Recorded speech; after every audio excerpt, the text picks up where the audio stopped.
Evening, Medford School Committee meeting, March 9, 2020, in Council Chambers, 7 p.m. Roll call vote. Member Vanderklut, please call the roll. I did. You turned it off, I think, by accident. Here. Member Press? Here. Member McLaughlin? Here. Member Mastone? Here. Member Rousseau? Present. Member Vanderklut present. Mayor Luongo-Kern. Present. All please rise to salute our flag. I pledge allegiance to the flag Of the United States of America and to the republic for which it stands, one nation, under God, indivisible, with liberty and justice for all. Approval of the minutes of February 24th, 2020. Motion to approve by Member Graham, seconded by Member Kratz. Roll call. Member Graham? Member Kretz? Member McLaughlin? Mastone? Rousseau? Vanderklut, yes. Mayor Luongo-Kern. Luongo-Kern, yes. Approval of bills, transfer of funds, and approval of payrolls. Motion approved by Member Rousseau, seconded by Member Kratz. Member Graham? Yes. Member Kretz? Yes. Member McLaughlin? Yes. Member Mastone? Yes. Member Rousseau? Yes. Member Vanderklut, yes. Mayor Luongo-Kern. Yes. All those in favor, none opposed, paper passes. Report of Secretary. There is none. Report of committees. Curriculum Subcommittee 22620, Member Vanderklut. Yes. There we go. So the Curriculum Subcommittee met on Wednesday, February 26th, between 4:30 and 5:30 at the Superintendent's Conference Room in Medford High School. In attendance were the subcommittee members, myself and Jenny Graham. Mia was absent. School Committee member Paul Rousseau attended the meeting, as did Superintendent Maurice Edward Vincent, Associate Superintendent Diane Caldwell, Assistant Superintendent Peter Cushing, Director of Curriculum and Instruction Bernadette Riccadelli, Director of PE Health Rachel Perry, and Middle School parent Michelle Chiccolo. I called the meeting together at 4:35, and we saluted the flag. The purpose of the meeting was to review proposed additions to the middle school health curriculum. We received handouts from Rachel Perry, including the table of contents for the national health standards and a table reviewing the current Medford health curriculum with the national standards. Areas where we were not in alignment were highlighted. Director Perry reviewed the charts with the subcommittee. Currently, we use part of the Michigan model, but now we should be incorporating more areas of the most recent Michigan model edition to cover areas related to sexual health. We are covering areas such as vaping, alcohol, drug education, nutrition, physical activity, safety, and other areas of social emotional learning. Currently, the state standards are not out, so at present we need to rely on the national standards. Director Perry explained the health is offered for a half year in grades 6th, 7th, and 8th. The other half of the year, the students receive instruction from guidance in order to cover the new areas of instruction. In order to cover the new areas of instruction, one full-time health teacher will be needed. Member Graham asked about the trade-off between students receiving health versus the ability to participate in band or orchestra. Parent Chiccolo noted that her child had no health in 6th grade because of a conflict with orchestra. In 7th grade, her child traded phys ed in order to get health instruction. School Committee member Rousseau noted that often students on IEPs miss subjects like health. Assistant Superintendent Peter Cushing said that our kids are under a constant bombardment on vaping and other risky behaviors. He believes a trained health professional is of highest priority, a must-have. Guidance staff not trained to teach these health areas. The superintendent concurred and noted that budget decisions are going to be tough because of the many needs. Since the new curriculum covers areas related to sex education, such as gender identity, anatomy, puberty, and contraception, all parents will receive the opt-out notification, which the district has used for many years. The sequencing of the curriculum will be given careful consideration. The high school 9th grade health class will be reviewed and updated. Scheduling at the middle school is challenging. Member Graham offered the following statement to summarize our current position. We recognize that there are scheduling issues that mean parents have to make choices that we would rather they did not have to make. We are very aware of the issues and are working to address them. Motion by Member Graham, seconded by myself. The Curriculum Subcommittee recommends that the school committee adopt Growing Up and Staying Healthy Michigan Model Health Curriculum with supplements in order to assure that we are aligned with the national health standards. Roll call was Graham, yes. Vanderklut, yes. Mastone was absent. Motion to adjourn at 5:30 by Member Graham and seconded by myself, and the motion passed. So we would like to make a motion tonight. We would ask that the school committee adopt, recommendation is that we adopt Growing Up, the subcommittee recommendation is that we adopt Growing Up and Staying Healthy, the Michigan Model Health Curriculum with supplements. Member McLaughlin? Yes, thank you for that thorough report. Member Vanderklut, I was wondering about the Growing Up and Staying Healthy Michigan Model Health Curriculum with supplements. Are those supplements regarding students with disabilities or EL learners? Do you know what the supplements are? I don't know. We just, I think they were resources that the teachers would be using. They were not specified. However, we did address the needs of the fact that there was concerns about getting the curriculum to everybody. And that's one of the reasons why the recommendation is to add a full-time health teacher at that level, because we need to be more comprehensive in our ability to deliver the information to students, all students. Right, thank you. And so I'm wondering about the special education and EL access for the curriculum, and I know aside from scheduling, I'm talking really content. Ms. Perry, if you can help with that. And then, you know, is it driven by, I guess that's question number one, and question number two would be that I don't know if the scheduling thing is driven by IEP goals. So if there are parents watching and they feel that their middle schoolers need sex education, they might be thinking about what the IEP, or any health education, what the IEP goals are to reflect that. Is that how it's driven, or? Sure. So let me answer the special education piece first. Thank So you. we have the Michigan model, which we will add to. I'm looking at other models as well for the special education piece. There's one called Flash that I just started looking into, which is actually specifically for special education. So that's something that we could also add into what we're doing with the Michigan model. Thank you. You're welcome.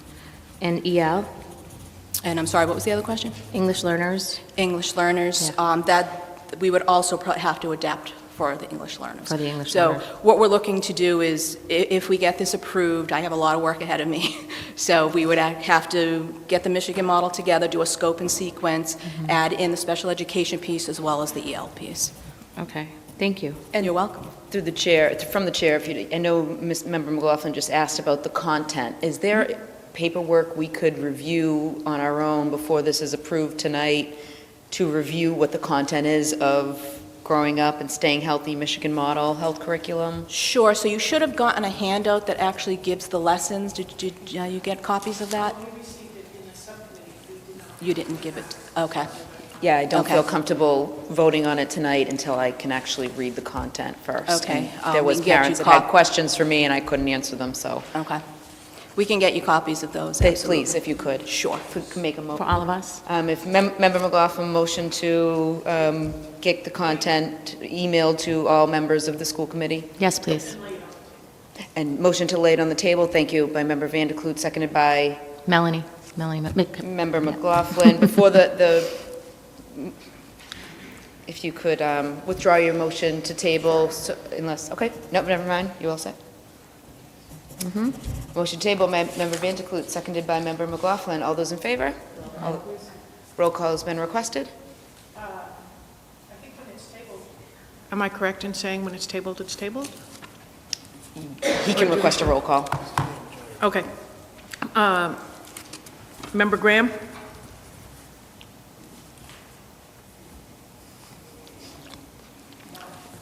No. Okay. Can I make a clarification? Sure. The reason I motioned to table it was because a member asked for additional information that I did not provide, because typically when we've had a handout, we don't always provide it. That's not customary. But I didn't provide it, and since a member asked for that information, and we didn't provide it, that's why I made the motion to lay it on the table. So then procedurally, do these minutes carry over to the next meeting? Yes. And then we have to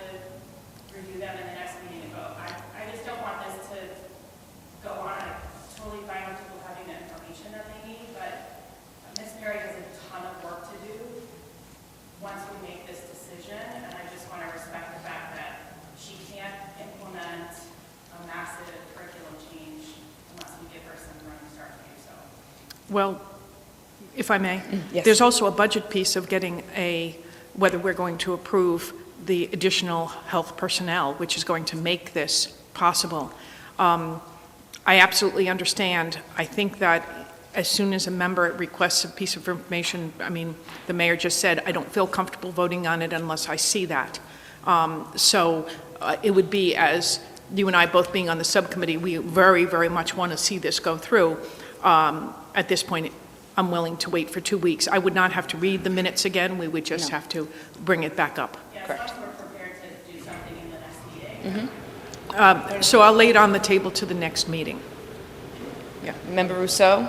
I'm not really clear what you mean by information. I mean, I've received the Michigan model. It is a binder that would take most of us, if we're fast readers, more than 2 weeks to read.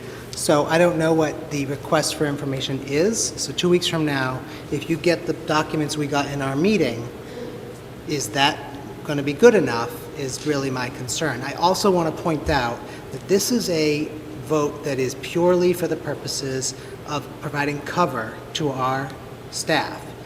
We are explicitly forbidden in the law from approving curriculum.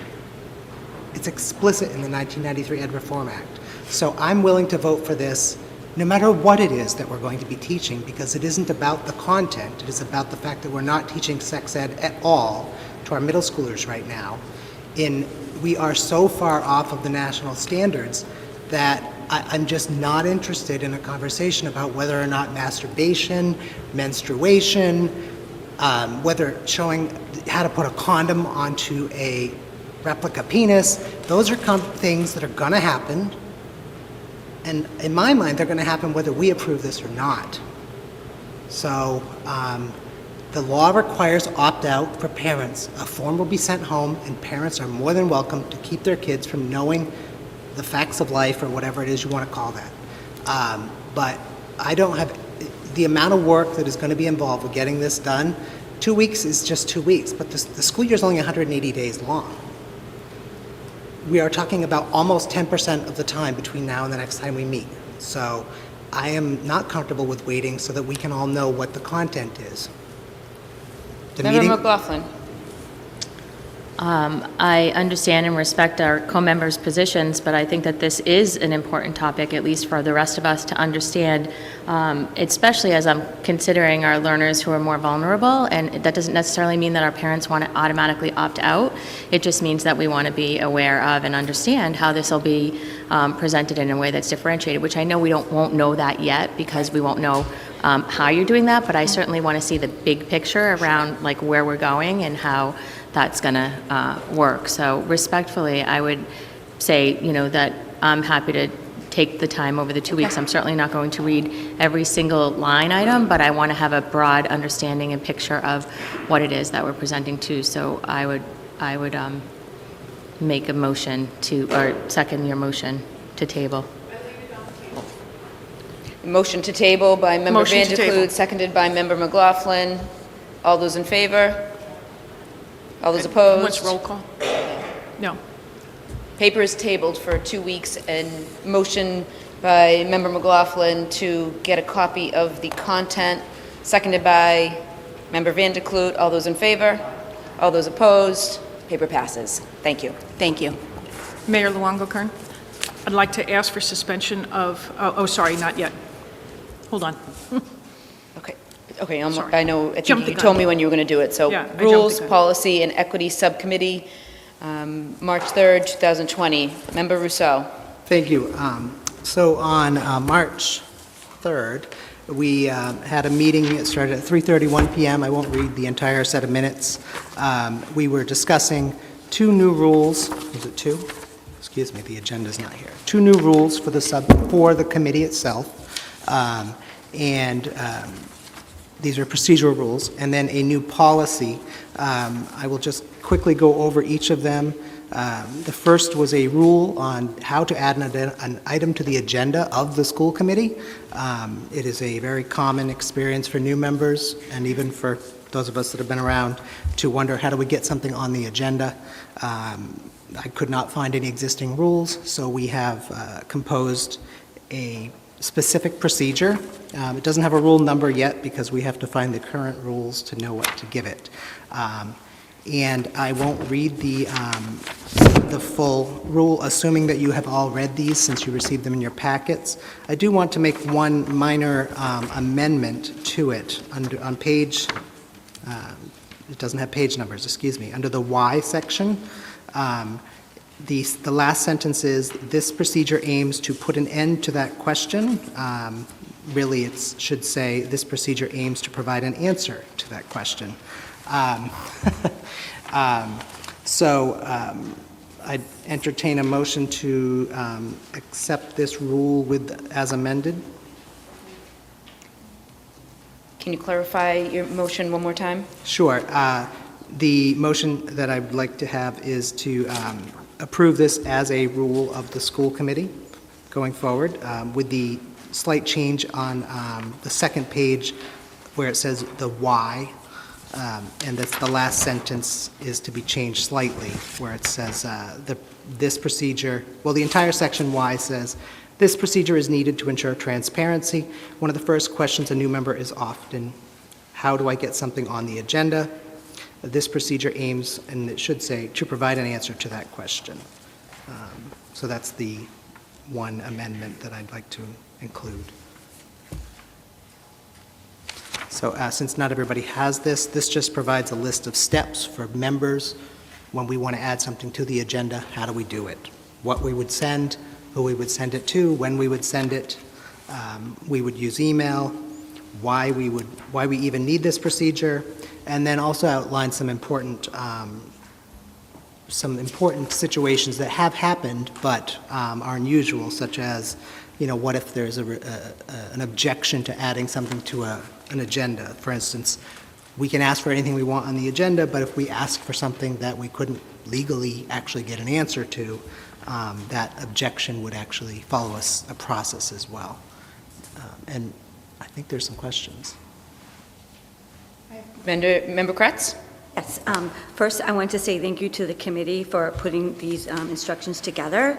I did have just a couple of really simple questions.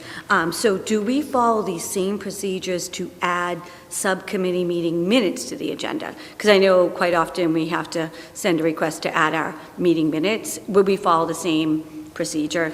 I'm assuming yes.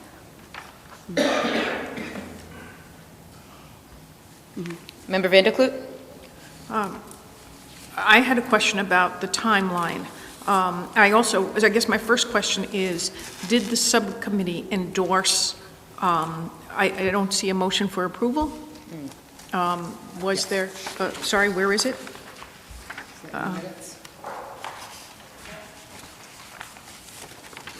And was it a 3-1 vote? Or 3-0 vote? Okay. So I have a question about, okay, here, I see it now. I have a question about the timeline. It appears that it gives the superintendent or her designee within 2 normal school days to respond with the following. When I'm up there signing the bills on Wednesday, I have to say that my observation is that people are running, juggling so many balls in the air. I don't think 2 normal school days is sufficient.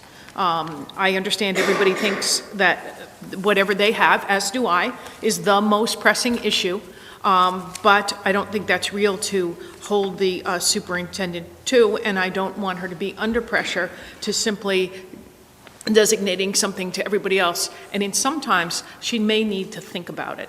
So I don't find two days to be sufficient. I would ask the superintendent, since this affects you directly, is what sort of timeline you would think would be reasonable? So in the spirit of trying to give feedback in preparation,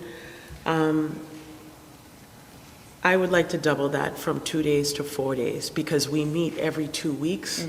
So I would need to, I'm going to try my due diligence, my best to respond as quickly as possible. But if we could increase that from 2 to 4 to at least be able to say whether it could be on that, I hope that's considered reasonable. You all set? I'll have Mr. Rousseau Member respond. Rousseau?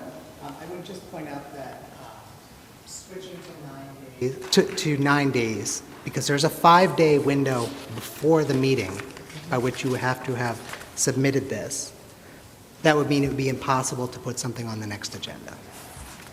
9 days.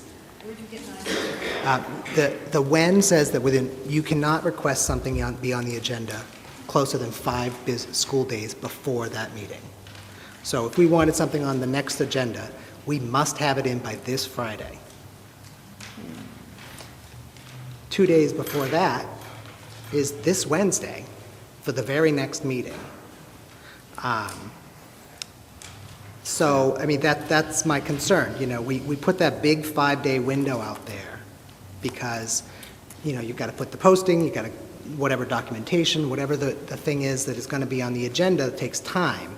And right now, we sometimes have members, and I'm guilty as charged, who submit things on Wednesday afternoon for a Monday meeting or Thursday afternoon for a Monday meeting. And they get on the agenda. And I'm always happy when I shove something in at the last second and it gets on the agenda, but there's no time for planning, there's no time for saying, well, the meeting is now going to be 6 hours long, as happened last time. So, I mean, the 5 days is already a huge change, in my opinion, to when the last time you can hit your send button to add something to an agenda. But, you know, so that's sort of my response to that. I was going to say, let's allow it to go through as is, and in a year's time, we can, or 6 months' time, review or reconvene in subcommittee to see if it really is too tight or it becomes very, very difficult, then we could review it, revisit it again as a compromise.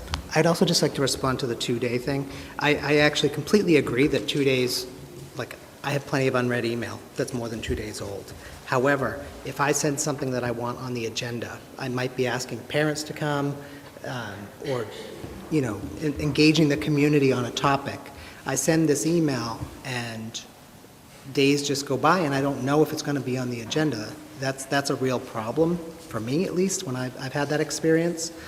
2 days is already, in my mind, is a long time, 2 full work days to simply say, yes, it'll be on the agenda, or I need, you know, you can just respond and say, I'm too busy right now, give me a couple extra days or something. It doesn't have to be definitive, but getting a response of some sort is really part of the goal of that, so, thank you.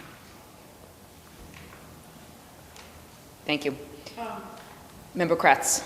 Yes, I just had just a couple of quick questions. So I just wanted to know, when we send it in the subject, should we put specifically, please add to agenda, you know, something that will stand out that will be unique for people adding to the agenda so that the superintendent and the mayor know that, oh, this is an item for the agenda, you know, I should make that a priority over some other emails, you know, I just don't know, like, that was just my thought. At my work, we have certain subject procedures when emailing, you know, but that was just a thought. And also, I wanted to know who is the designee while we wait for a replacement for the executive assistant, which is, you know, just recently developed. And then I think Ms. McLaughlin has mentioned this a couple of times with some other procedures. Are we going to put these procedures on the websites once they're approved so that we can easily access them for reference? You know, because, like, I mean, I think we come across one of the documents which is functions of the school committee, and I had the final version, but you know how, like, there's multiple versions everywhere? Where is the final one? You know, so I was just wondering, where will this be? Yeah. If I might respond. Point of information? Yes, Point so, of information, Member Rousseau. one more time? There we go. You know, I for those that weren't in the meeting, I forget that you didn't hear this part of the conversation, but, you know, all of these procedures, especially the new ones, there's, like, I fully expect these are not perfect, and that, you know, if 3 meetings from now we're like, this isn't working, we just send it back to the subcommittee for changes. These are our working rules. If they're not working, then we can change them because we change them for ourselves. So that's how I look at all of these procedures and policies, that achieving a perfect outcome on the first run is I think, a heavy lift.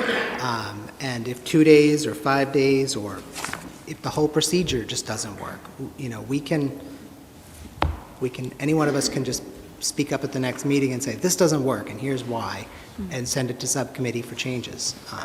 But having something written down so members know which ends up, I think is really important. You all set, Member Kratz? I guess I did want to know, who should we be, just to, to start the process, going forward, we have to schedule some meetings. So am I going to send it to the mayor, the superintendent, and who else while we wait for a replacement? Is it going to go to For the time being, you can send it to me. And Okay, we'll make it so work. the mayor and superintendent? Mayor and Okay. superintendent, Thank chair you. and superintendent, yes. Thank you. Okay. And it doesn't matter, just put anything in the subject? Agenda item, Okay, agenda item, okay. Member McLaughlin? Thank you. I appreciate the conversation. I was on the subcommittee, and this is why it's so good to have the conversation after subcommittee, because other things come up, and we, get an idea of what questions we maybe didn't vet in the subcommittee. So one thing that's come up to me and might come up for community members is, what happens when there's obviously say, a really pressing issue, like we have a pressing issue, that's come up in the community, and we have an agenda Coronavirus? list. We just what? Like the coronavirus, an emergency? Yeah, like a coronavirus, I didn't want to say it, but yes. Like something like that, that's sort of a pressing issue and sort of, prioritizes over all the other agenda items. What is the process for that? And if there's not one, should we be including one in the subcommittee? If there's an emergency matter, the chair can rule to take that under suspension. Okay, and then maybe including in the policy what that process is, so that, for notification, for, whether things get rippled down or totally reassigned or what. I just think we should be thinking about it. Yeah, through the chair, I spoke to a law firm today about that very matter, and it could be taken under suspension from the chair, but if you have something to add, Member Rousseau? This is not the only way things get on the agenda. The superintendent and the chair are they add things to the agenda all the time that we have nothing to do with. So, we're all welcome to send an email saying, can you put coronavirus update on the agenda?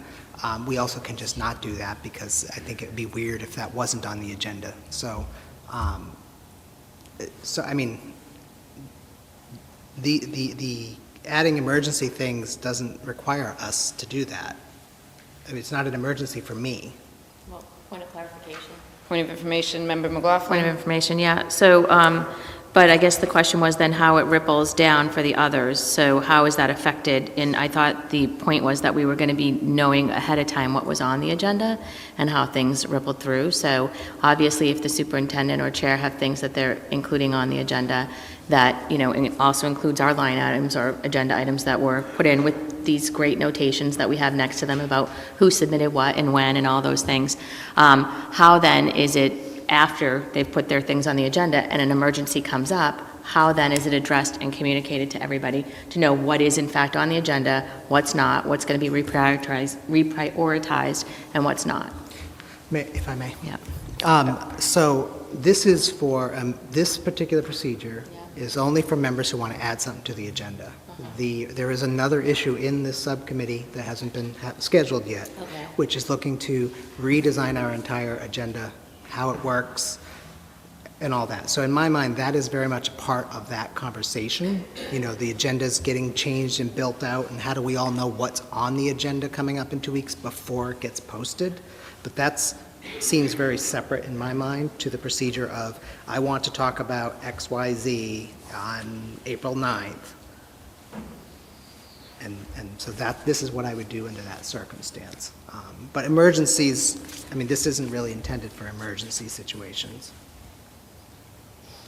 Member Van der Kloot? Sure. So first I want to say I do appreciate the work that the subcommittee did on this. The superintendent has indicated her willingness to try it out.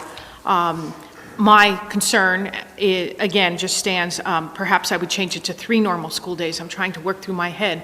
Okay, it's written on Sunday, it gets sent, so it's received Monday. That means the expectation is that it would get answered by Tuesday afternoon, but all hell breaks out loose on Monday, and Tuesday they're running about. So, again, part of me just, I absolutely understand, what the intent is, and I think we are all reasonable people, but I'm always concerned when we write policy like this, that someone then could come along and hold the superintendent to something that we agreed would be flexible and we're trying out.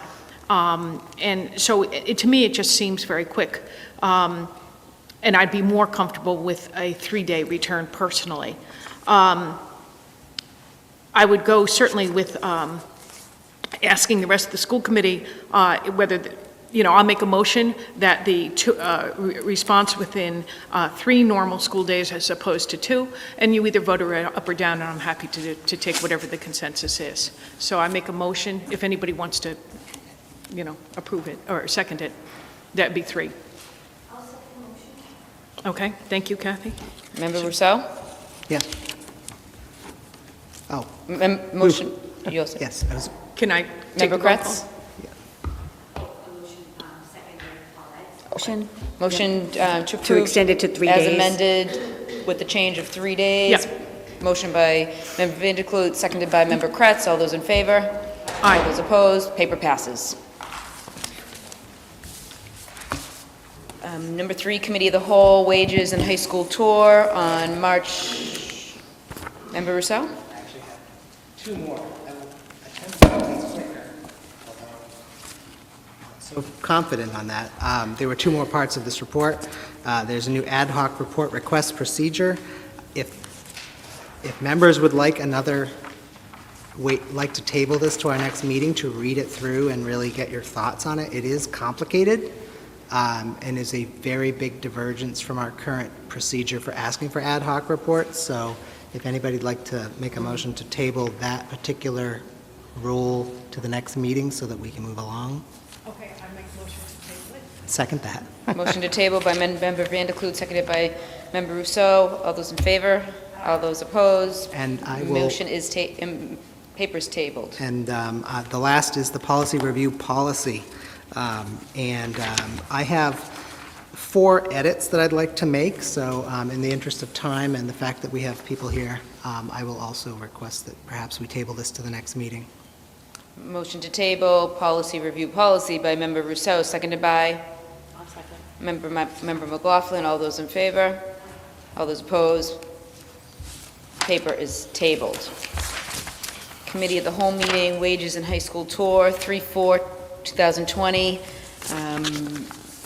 I will give this report. We took a high school tour from 5:30 to 6:30 on Wednesday, March 4th. We visited the library, we visited, looked at the lighting, at the paint, ceiling tiles. We went to the C building, we went through the bathrooms, we also went through the lecture halls and the locker rooms. There was some definite paint needed, fresh paint is needed. Locker rooms are being redone by the vocational students, so it's not operational as of yet. I know Member Kretz took a number of notes and helped us out with what needs to be done, and the motion was to request a committee of the whole meeting to discuss the scope and mission of the newly formed vision committee that was passed at 6:30. That was one part of our meeting, and the second part was the minimum wage issues in the schools, and that was discussed with a number of students and employees present. We discussed those employees making $10 an hour and moved to increase that, and dated back to January 1st, 2020 to minimum wage, which was motioned by Member Mastone, seconded by Member Vanderklut, and all in favor. I don't know if anybody else has anything to add. Motion to approve, Member Vanderklut? Yes, I make a motion to approve the recommendation from the subcommittee. Motion approved by Member Vanderklut, seconded by Member Kretz. All those in favor? Aye. All those opposed? It should be a roll call. Roll call. It Member involves money. Vanderklut? Member Graham? Yes. Member Kretz? Yes. Member McLaughlin?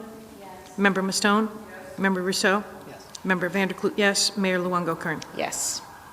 All those in favor? None in opposition? Paper passes. Community participation.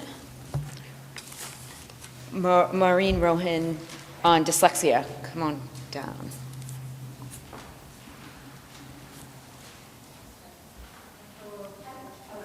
My name is Maureen Ronayne, and I have a third grader in the district with severe dyslexia. He needed to leave his neighborhood school in order to access a language-based classroom. I want to thank you for taking a proactive approach for the K to second graders by screening for dyslexia and providing remediation. And there is more work to be done for our older students with dyslexia, and we'd like to help you. My friend is not here, sorry, she's sick. We propose the creation of an ad hoc dyslexia committee comprised of parents of students with dyslexia, teachers, administrators, and an independent dyslexia expert to identify needs and create an action plan so that our children can close the gap in reading in 1 year. We also propose the development of a dyslexia protocol so that all students, regardless of their neighborhood school, receive access to appropriately intensive services. And then we also propose that the language-based classrooms proactively offer to annually administer grade and age-appropriate standardized norm reference evaluations, such as the WIST, GORT 5, Tower, and TOEL. It's my understanding that the district already owns these evaluations. This will be used to measure progress and provide guidance in the student's treatment plan. The statistics for students that can't read by the end of third grade are depressing. These students typically struggle throughout school, develop emotional problems such as anxiety and depression, earn less than their non-dyslexic peers, and unfortunately have a higher rate of incarceration. These tragic outcomes are avoidable. Evidence-based reading instruction in alignment with the science harms no one and is mandatory for some. Parents and teachers that suspect dyslexia or are concerned about reading failure are urged to act quickly. Decoding Dyslexia and the International Dyslexia Association are fantastic resources for education. Locally, there is a Medford, Mass. Parents of Children with Dyslexia Facebook group that can also be contacted by emailing medforddyslexia@gmail.com. On Saturday, March 21st, from 2 to 4, there will be a presentation at the Winchester Public Library about dyslexia and evidence-based reading instruction. I am asking you to continue your efforts to support dyslexia and expand the focus to the older students so that all can read. Thank you. Thank you. Thank you. Member Vanderklut? Yes, can we take a copy of your statement? Sure. Yeah. I would recommend that we take this and put it under consideration so that we can take a look at in-depth of your proposals. And I'm also very glad that you acknowledged so much that the district has made grave strides in these last months. So thank you very much. Can I take that one? Yeah. And we can make a copy and send it back to you maybe? Sure. I can have it. Thank you. Thank you. Read it into the minutes. Member McLaughlin? Yes, thank you for the report. Actually, I was going to say maybe we could, if Maureen wants to type, or Ms. Ronayne wants to type those up and send them to us, would that be better or easier? No, that's okay to just use that. Okay, great. And I guess we can, take the time to review and and ask that it be put on the next agenda? Maybe a subcommittee? I'm sorry?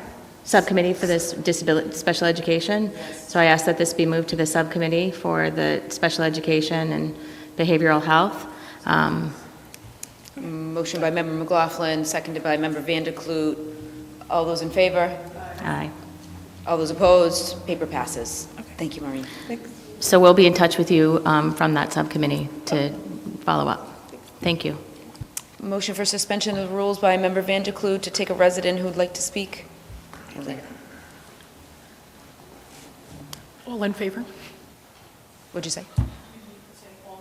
All in favor? All those opposed? Hello, Mayor and School Superintendent, members of the school committee. My name is Eileen Lerner, and I'm here as a representative of Safe Medford because we have questions about the committee that was constituted to create a vision for the Medford High School. And we wanted to know why it wasn't publicized, why wasn't there more outreach, why are there only white people on the committee? And, you know, it just seems like the time that we need to really be concerned about having people of color. We have 40% of our students are children of color. And, you know, I understand that some of the people on the committee or all of the people have varying degrees and expertise, and that's all well and good, but I think that a mother who lives in public housing is just as capable of having a vision for the Medford High School, and I don't think advanced degrees should be, you know, the standard necessarily. So I would like for you to give us an explanation of why that occurred, and if more people can be added to that committee who are more representative of our community. Member McLaughlin, and then we'll explain. Thank you, Ms. Lerner. This was an important point and one that was brought up before this meeting as well by both community members and school committee members who are concerned about this for the Vision Committee too. And so the process was such that the applications were, for lack of a better word, blind, so there was no indication, partially of, you know, the differences in capabilities or abilities or race or ethnicities or economic backgrounds or what have you, and I think that that is a place to start in terms of where we're thinking about being proactive, and I think we clearly have work to do to be able to do that, but I'm glad to say that I believe that we are reaching out to several groups and stakeholders in the community to add some folks to the Vision Committee so that we are being more aware of that. And in the future, moving forward, I think that that's something that, especially with community members like yourself coming to the podium and people emailing us and other items, that this will be something that will be done proactively. So we thank you for being here. Okay, Yes, thank you very much. Madam Superintendent can explain, Dr. I think you had the Maurice, question about the outreach and how people were able to apply. That happened before my time as mayor. Yes, so it started at the tail end of last year, and so the applications did come in to central office. So when we received the application, similar to what Member McLaughlin just shared, that it was the 30-something, 42 or 43 people who applied. A lot of them had experience in construction and those types of things, but we really weren't able to tell. It was a blind, a voluntary application process. So But wasn't that thought to be an important consideration? I think it is always considered an important consideration. I think at the time when we were looking at trying to balance male and female and not trying to have an ad hoc committee consist of 40 people in terms of trying to bring the number of participants down, we were trying to get to a manageable number. But when this came to our realization, we definitely realized that we needed to be more proactive. There will be meetings next week with members of the NAACP. We're willing to reach out to the West Medford Community Center and other diverse groups within the community so that we can add additional seats so that this Vision Committee will be more reflective of the population as well. And I know the mayor is scheduled to have some meetings as early as next week regarding that. So there will be a revised Vision Committee with additional members, diverse members from the community added to the Vision Committee. Okay, thank you, Dr. Maurice. Thank you. Thank you. Member McLaughlin. And I just wanted, as a point of information, to add an apology to the community that wasn't considered in advance, and we'll make sure that we are more proactive about that in the future. Thank you. Report of superintendent. Motion to revert to the regular order of business. All those in favor? All those opposed? Paper passes. Madam Superintendent.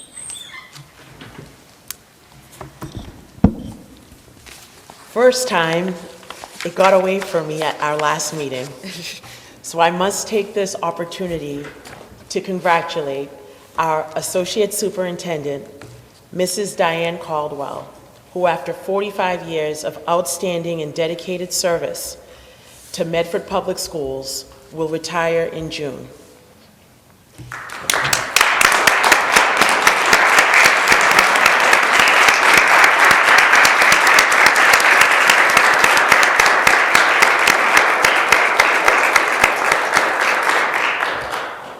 Madam Superintendent, if I could just say that it has been my honor to serve the families and the children of Medford Public Schools. I certainly will miss all of the children and the families and the staff, the teachers, my administrators. Thank you so much. It means a lot to me. Thank you. Thank you. Member McLaughlin. All these years and for our families, and I'm sure that there are parents here who you were in the schools while they were educated and appreciated, and we all appreciate your service, and thank you very much for your time here. And we know we'll see you in the community. Thank you. Member Vanderkloot. I also wanted to add my thanks, Diane, and not only for all of your years, but I have to emphasize for the last 2 years, because you really were the constant in the office who helped us through the transition of superintendents, and that was just an incredibly important role for you to play. And you could have looked around and said, oh, I don't think so, but instead you chose to stay and to be the transition link. And so I think for that, not only for that, but also for your many years back. I remember when you were teaching at the Curtis Tufts, and I always thought you were something special. So thank you very, very much. Member Kratz. I just wanted to say thank you for your years of service, Ms. Caldwell. It's very much appreciated, and congratulations. Thank you. From the chair, congratulations. Enjoy retirement in July. We have you till then. Madam Superintendent. Thanks. So I want to give a little bit of a short resume. I paused, but I do want to share this. Ms. Caldwell's background is in elementary education and special education, and she has been the administrator of numerous educational grants. She began her career in Medford teaching at the Dame Elementary School. Later, she taught at the Curtis Tufts and Medford High School. Moving into administration, Ms. Caldwell served as a professional development coordinator and the Title I director. 14 years ago, she was appointed assistant superintendent for elementary education, and 2 years ago was elevated to associate superintendent. When I first arrived in Medford, Ms. Caldwell opened her arms to me and shared her wealth of information while providing guidance and advice when needed. I quickly learned that Ms. Caldwell was an integral key in how the Medford Public School community was running so smoothly and working collaboratively together. Her knowledge is something that cannot be replaced. She has guided and taught so many Mustangs, both in this room and throughout the district. However, her focus has always been with her kiddos, the many students who have gone through the Medford Public Schools. Ms. Caldwell's eyes have always been on the prize, and that is the students who come here to learn. To say she will be greatly missed is an understatement. I know I speak for everyone when I say we wish her nothing but the best in her retirement. We thank her husband, Jack, along with her children and grandchildren, for allowing us to have her as part of our family for so long. Thank you, Ms. Diane Caldwell, for your 45 years of devotion to the students, administrators, faculty, staff, and parents of the Medford Public Schools. Wishing you every happiness in your retirement. Please know we still have your phone number, so we still plan to use it to ask questions. Thank you again.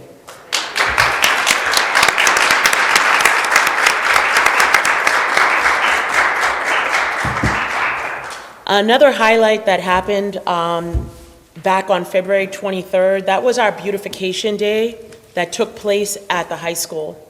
And I would like to thank the mayor and her transition team who took the time to help beautify the entrance to Medford High School.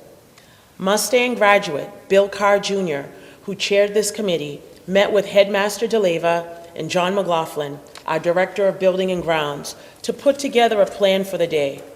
Over 40 volunteers and current students cleaned, painted, and refreshed the entrance. We appreciate and thank everyone who took the time to devote to this important community project, including Mr. Paul Rousseau, Ms. Kathy Krutz, Ms. Melanie McLaughlin, Ms. Paulette Vanderkloot, all of the school committee, City Councilor Michael Marks, Neil Osborne, the city's Director of Diversity and Acting Human Resource Director, and for my team, Associate Superintendent Diane Caldwell, Assistant Superintendent Dr. Peter Cushing, and Mr. John McLaughlin, again, who assisted throughout the day. Thank you all for that dedication of time and beautifying our high school entrance. I do have a very brief update on our coronavirus, COVID-19. We continue to work very collaboratively with City Hall.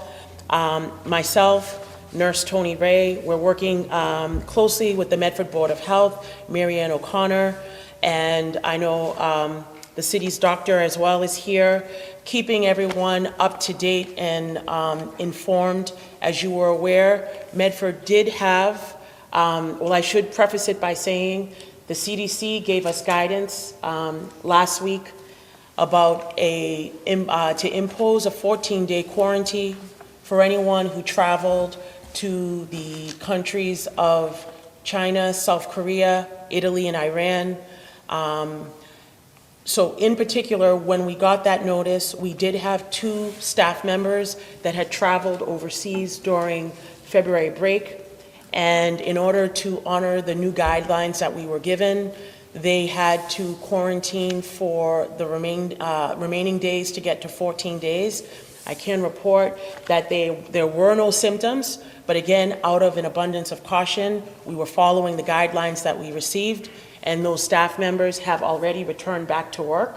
But I just wanted to announce that we are very busy and very focused on that. We do have a special machine called the Jenny O machine, believe it or not, which helps to sanitize and kill germs and bacteria. So that is being used. And when I was leaving today, we are continuing to do that. We also have requested outside cleaners, which we used over February vacation when we had the first deep cleaning that took place. Our outside cleaners that we used are so booked, we cannot get them to come back again until at least the 18th of March. So Mr. John McLaughlin, who's our Director of Building and Grounds, is working very diligently, trying to get on the roster to have them come back. But in the meantime, we are using the special cleaning agent to sanitize and disinfect the air. So we are taking it very seriously, and Nurse Tony Ray is encouraging again that hand washing, making sure we're using soap and water, singing happy birthday twice, using those strategies that are being selected to help keep our community healthy and safe. If there are any new developments to Member McLaughlin's point, working collaboratively with City Hall and the mayor, we will definitely send out a communication, robocall, put it up on our website. We're recommending that everyone goes to the city's website to get up-to-date notification about anything related to COVID-19. So I did want to just share that information with the community. You're welcome. The libraries of Medford Public Schools are pleased to announce that they will be the first libraries in Massachusetts to host the Welcoming Library, traveling book exhibit funded by the Massachusetts Library System and created by I'mYourNeighborBooks.org. The Welcoming Library exhibit, also funded in part by the Medford Educational Foundation, seeks to promote a culture of belonging and welcome in the school library for all students. The collection brings together books focusing on all types of immigration stories and explores the commonalities of all families. The traveling exhibit is part of this year's middle school library program. Libraries are for everyone, and will be hosted by the Andrews and McGlynn libraries to start and then move to each of Medford's school libraries from now until the end of April. On Friday, Medford High School and Medford Vocational Technical High School students participated in the Region 4 Science Fair, which was held at Tufts University. The students participating included Albert Farah, William Enriquez, Campbell Tracy, Andrew Oliveri, Al McAvaney, Harjot Singh. Albert Farah took home both the second place overall prize and the first place physics award. So congratulations to all of them.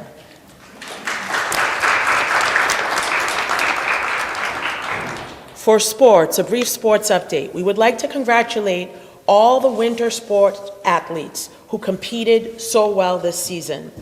Boys and girls basketball, boys and girls indoor track, boys and girls hockey, swimming, gymnastics, and basketball cheerleading. The GBL All-Stars for the winter season are indoor track girls, Anaya Crump, Carissa Andrews, Anna Casey, Maria Colombo, and Isaim D'Souza Vieira. Indoor track boys, Tristan Howard voted GBL MVP. Also, Iego D'Souza Vieira. Boys basketball, Riley Brine and Alex Valera. Girls basketball, Shakira Young. Boys hockey, Sean Nestor and Chris Freeman. Girls hockey, all conference, Rayanne Forbes. And all-stars are Erin Allen and Lizzie McDonald. Gymnastics, Megan Sullivan, Jillian McElhaney, Ava Mastrocola, and Julianne D. Orazio. Boys swimming, 200-yard freestyle, Peter D. Placido, 100-yard butterfly, Brendan Sheehan, and the 400-yard freestyle relay, Alexander Nguyen, Samuel Kluggish, Peter D. Placebo, and Brendan Sheehan. Girls swimming, 100-yard freestyle, Deshawn Ansa. Also, Tristan Howard placed second in the 55-meter dash with a time of 6.48 seconds at the New England Regionals. He also won the Division II state championship in the 55-meter dash, completing that race in 6.4 seconds. Tristan qualified to compete in the Nationals in the 60-meter dash. Tristan has committed to the University of Rhode Island for next year. So I just want to congratulate all our athletes.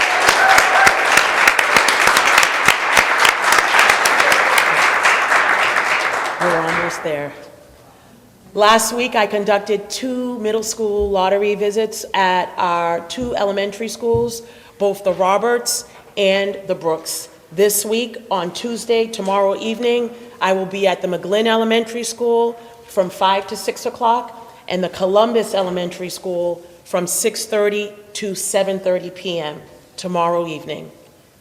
The next important dates regarding the middle school lottery are Wednesday, March 18th.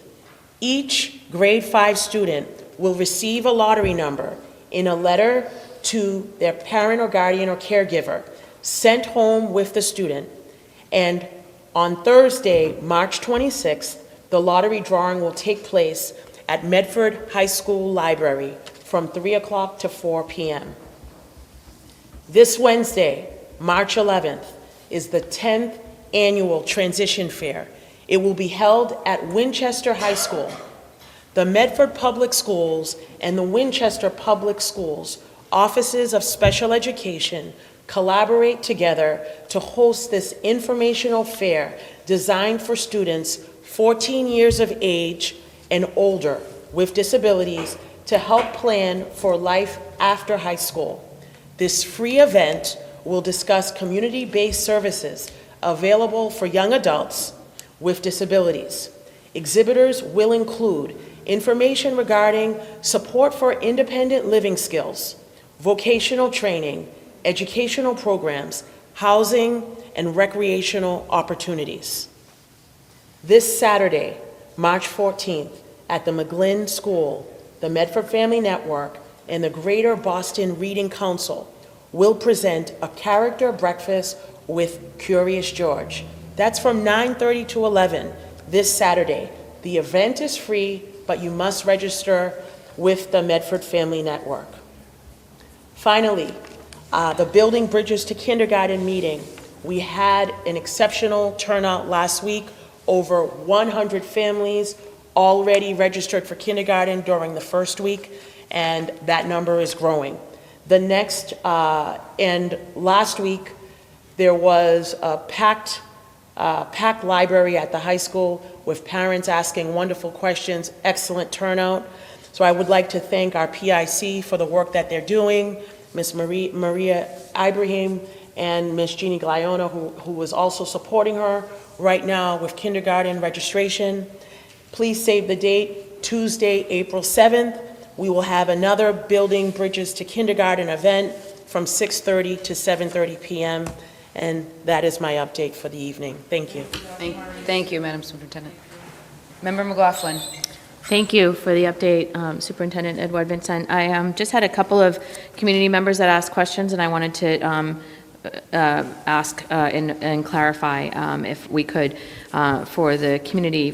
First, I want to say thank you, especially to all of you, but also to Dr. Cushion for his work in keeping folks updated on social media and providing the frequently asked questions listing, and to the mayor's office for doing that as well. It's a really important list that folks can access, especially around, I had some folks calling me about compromised and vulnerable populations and our student population and what they should do, so they should definitely be going to the frequently asked questions on the website, and there's information there as well as provided by our nurse. But regarding the cleaners coming, the outside cleaners coming in, I think there was correspondence that went out last week, right, that said that there was going to be a deep cleaning or a thorough cleaning over the weekend. And can we just clarify for the community that that didn't happen, and that it didn't happen because if the information I have is right, that it didn't happen because of the scarcity of the outside cleaners, but that it will be happening. Is that right? Yes. Oh, yeah.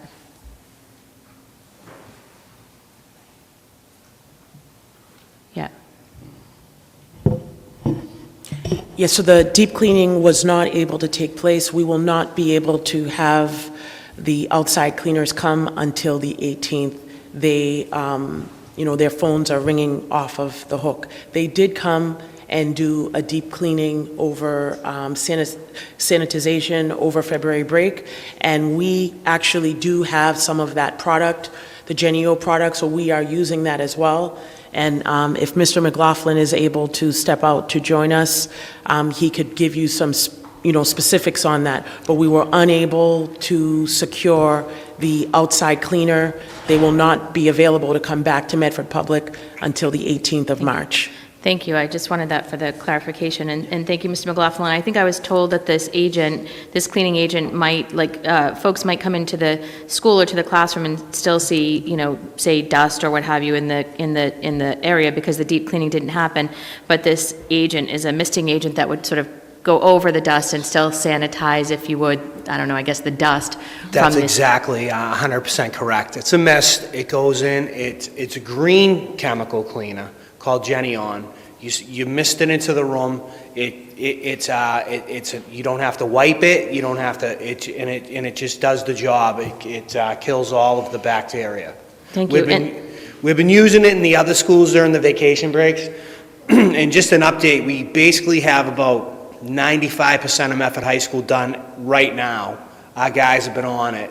I also had all the custodians, they have spray bottles with it, and they were instructed tonight when they were cleaning their areas in the schools to spray down everything on their way out of the, after they have completed their dusting and their trash pickup. The contract cleaners are going to spray down at the McGlynn. They normally do wipe, disinfect doors and windows and such. They're going to take extra care in doing it. The problem happened is the chemicals are running out everywhere. I try to have Clorox 360 woman come in. She emailed me and says, hey, can I come in and talk? I said, yeah, why don't you come on in? And they says, well, I don't have anything back. Everything's back ordered for 2 months. I go, well, I don't need to talk to you then, but so we've been dealing with it. We're dealing with it good. We do have some product. All of our products are green. We do have plenty of disinfectant in our utility closets that mix by themselves with water. So we're just going to keep at it. It was unfortunate that we were running out of time. We wanted to get the word out, but I hadn't yet heard from the contractors, and I was running around Friday and Thursday night. Right. So it was unfortunate that information went out like that, but I will say that we're 100% caught up on what we feel, good about. And well, thank you very much. And while you're here, can I just ask also that I'm assuming that there's soap in all the bathrooms? Oh, yes. Yeah. We last week we did an audit, 19 cases of soap. That's 19 one-gallon jugs that go into the dispensers. We just ordered 10 more cases, so we're good. Thank you. Thank you. Member Vanderklut. Yes, I'd like to go back and talk about the coronavirus more. What I'm particularly interested in is our proactive plans to talk about education if we were to have to close the schools for a week or two or whatever. I mean, at this point, I understand it's speculative, but I think planning would help. So we have all administrators. Tomorrow is an administrative professional development day for school leaders. So they will be at central office tomorrow where we're going to be working. All school leaders have been already creating documents of what would happen in the event that we would need to close, what would homework look like. And so tomorrow will be our first opportunity to be together to finish working on finalizing how we would be able to do homework packets, et cetera, for students in the event that we would need to close down a school or all schools. Great. I'd love to see homework packets put together, and if possible, or even, read with your child 2 times for 20 minutes every day or something while whatever break we're on. So it is, it's depending on the level. High school uses Google Classroom, but the principals are working collaboratively, and Ms. Caldwell? And Yes. the other concern I have, just with that goes hand in hand, is that some of our students are reliant on 2 meals a day through the public schools.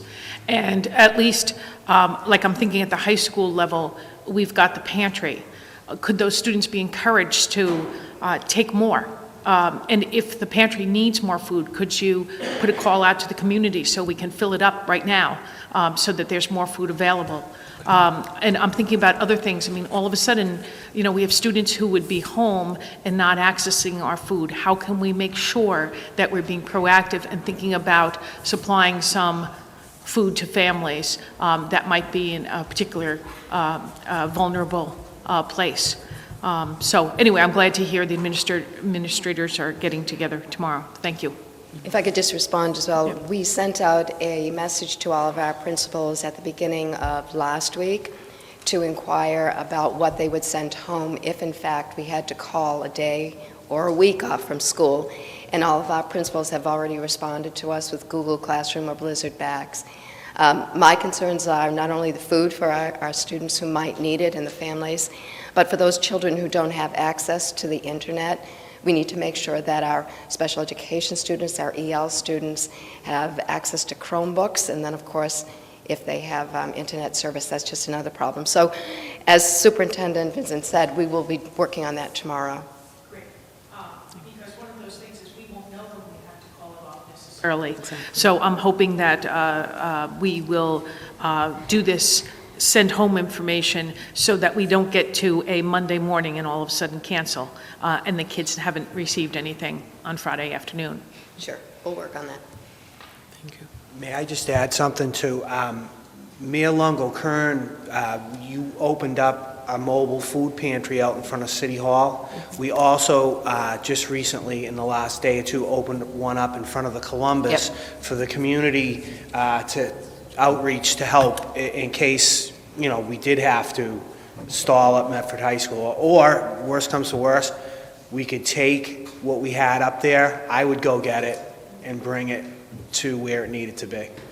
Yep, and from a city side, we already did meet, emergency management planning meeting last week. We have our second one on Wednesday with Armstrong Ambulance, the school department, police chief, fire chief, DPW director, to go over any and every issue. We've sent out, we asked for organizational charts of every department to make sure we have contacts and backups.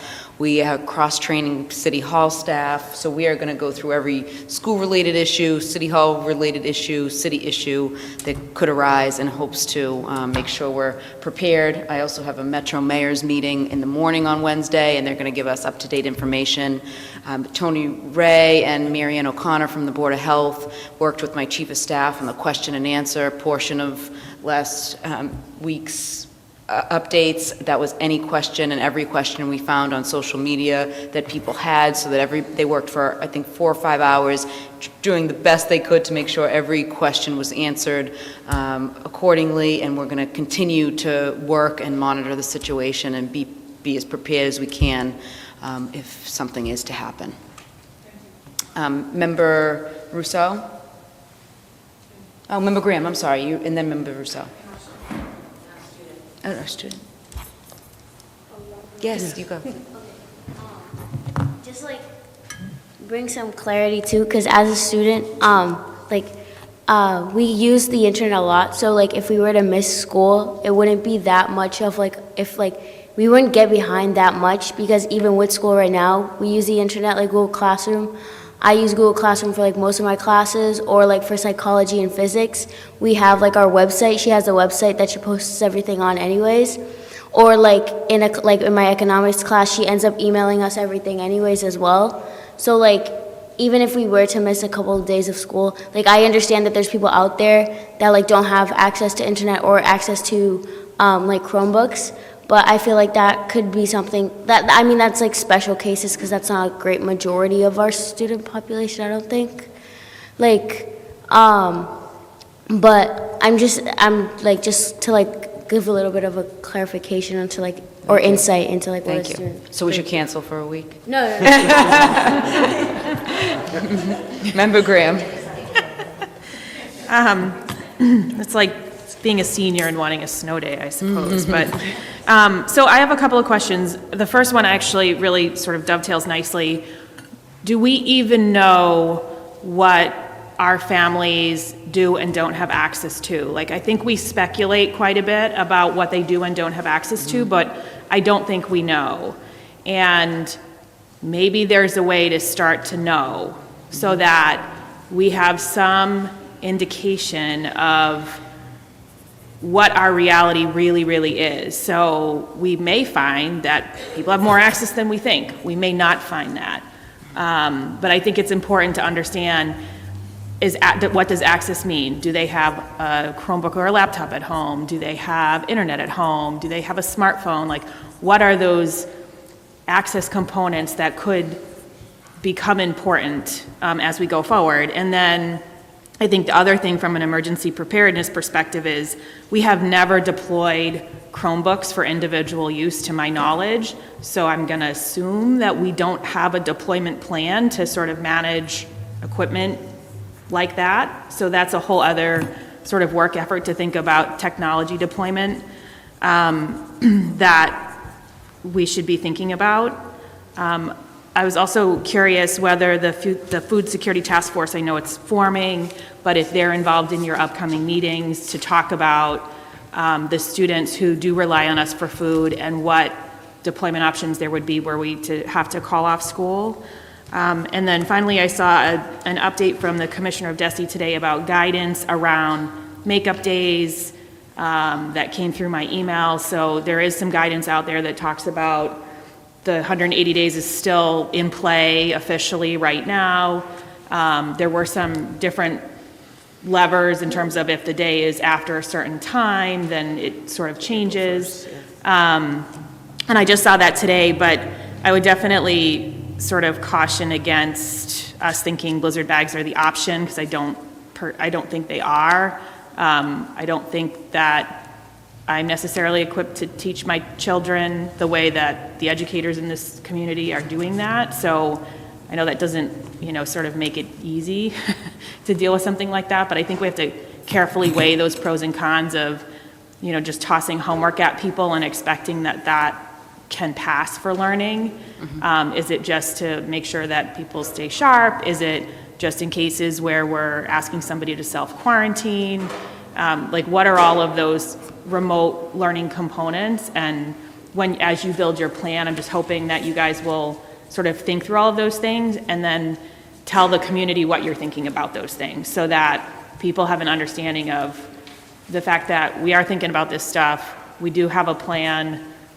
Here's what's not perfect about our plan, and what have you, just so that people understand. I mean, the situation seems like it changes every single day, maybe more frequently than that. So it's hard. I know it's a moving target, and I appreciate all the hard work. I would just want to make sure that we have these other components of the plan fleshed in, so that we are really ready if we have to mobilize, and it goes far beyond cleaning buildings. Yes. Thank you. Yes. Yes, I wanted to say thank you, Mr. McLaughlin, and I wanted to ask Nurse Tony Ray and the city's doctor if you'd like to come forward. Thank you. I'll get back to my area. Thank you.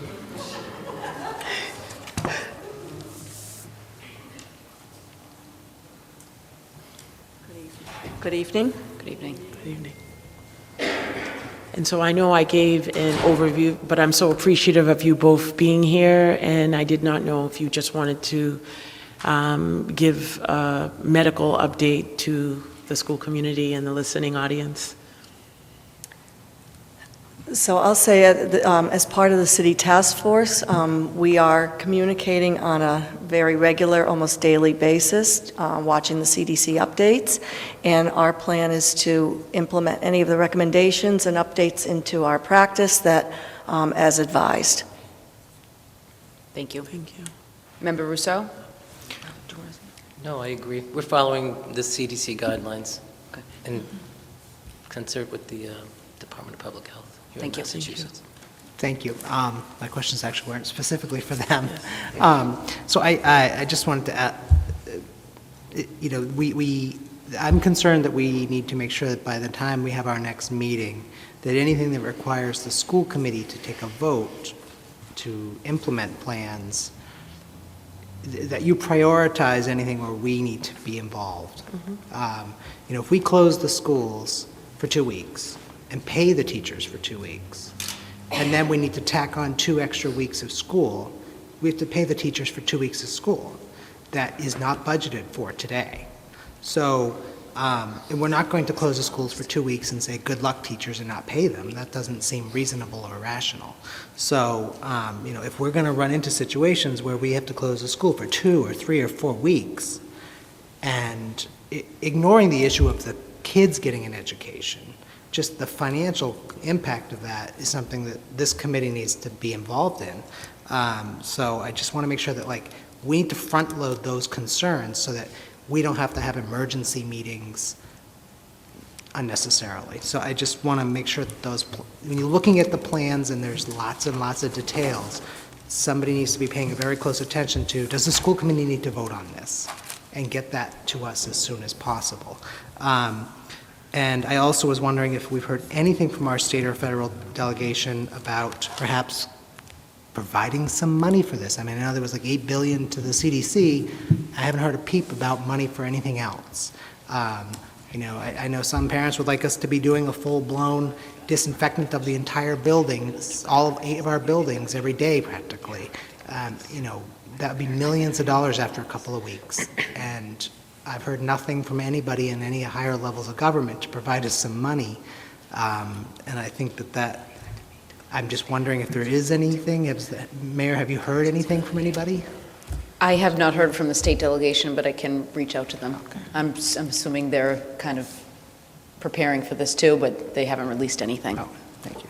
And then the last thing I would like to say is I was listening to NPR or WBUR or whatever it was today, and I screamed in my car, not really, but I wanted to scream into my car, into the radio about everybody is talking about the inconvenience if we close our schools.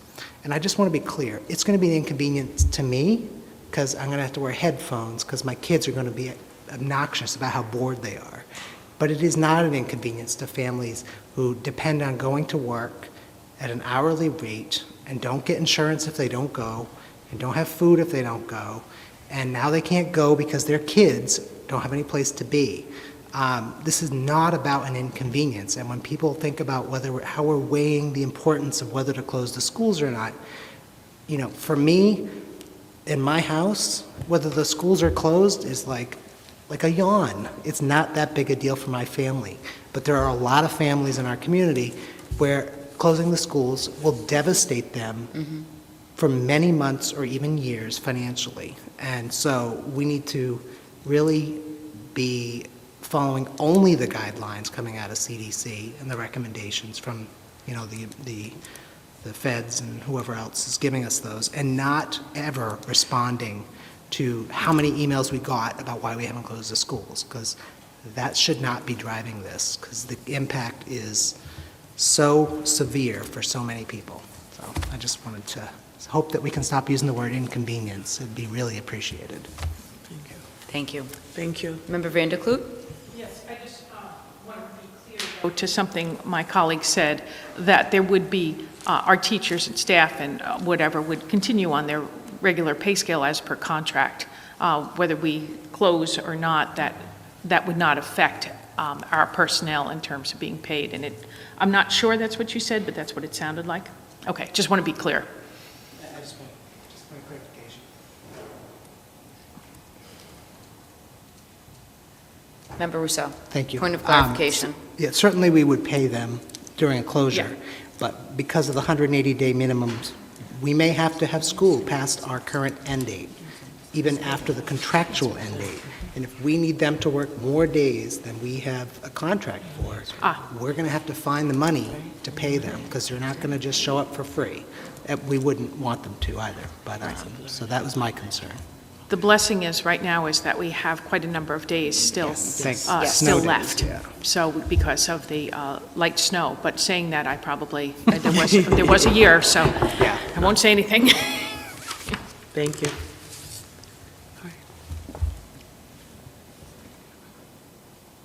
Member McLaughlin?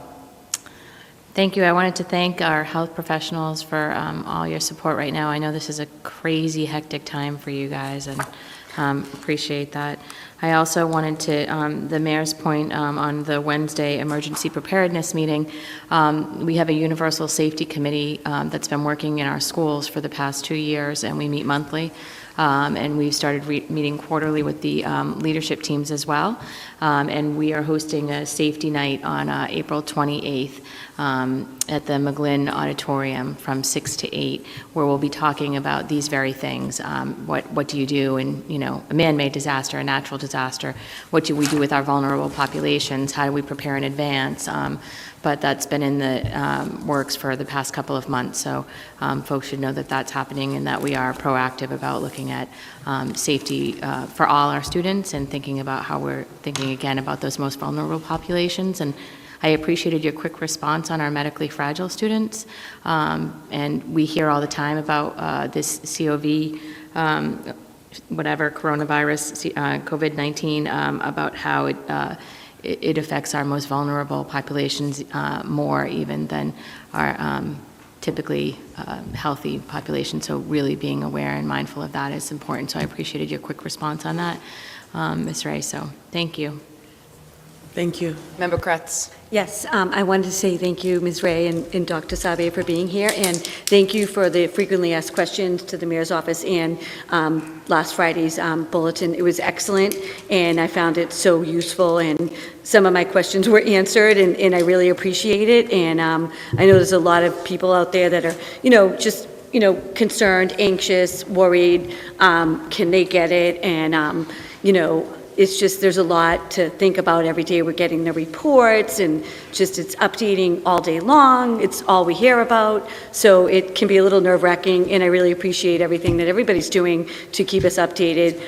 Also, something that we want to think about is the methods of communicating if we have to cancel and if schools have to dismiss. I did hear of some schools that, had to dismiss at the last minute because a parent had come into the school and was tested positive, and they had to, get in touch with everybody to send the students home. So I don't think we've ever had to do that either. So there's a lot to think about and consider in the planning stages, and I appreciate everything that everybody's doing. It's really a tremendous amount of work everybody's doing. Thank you. Thank you. Thank you. Thank you. Thank you for being here Yep. to answer questions.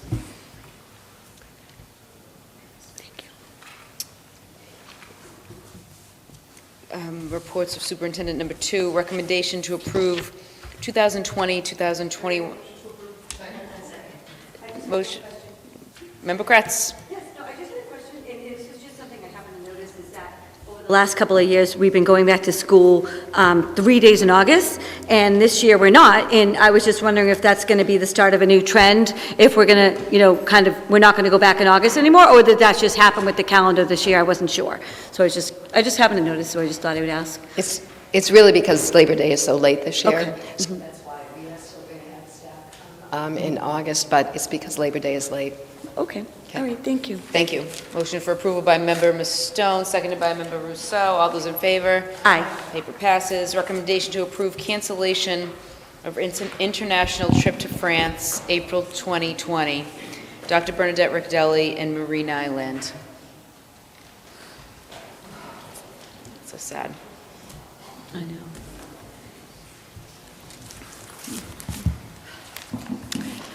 Good evening. Good evening. We're here tonight. We wish we weren't here, recommending the cancellation of the April 2020 vacation trip to France.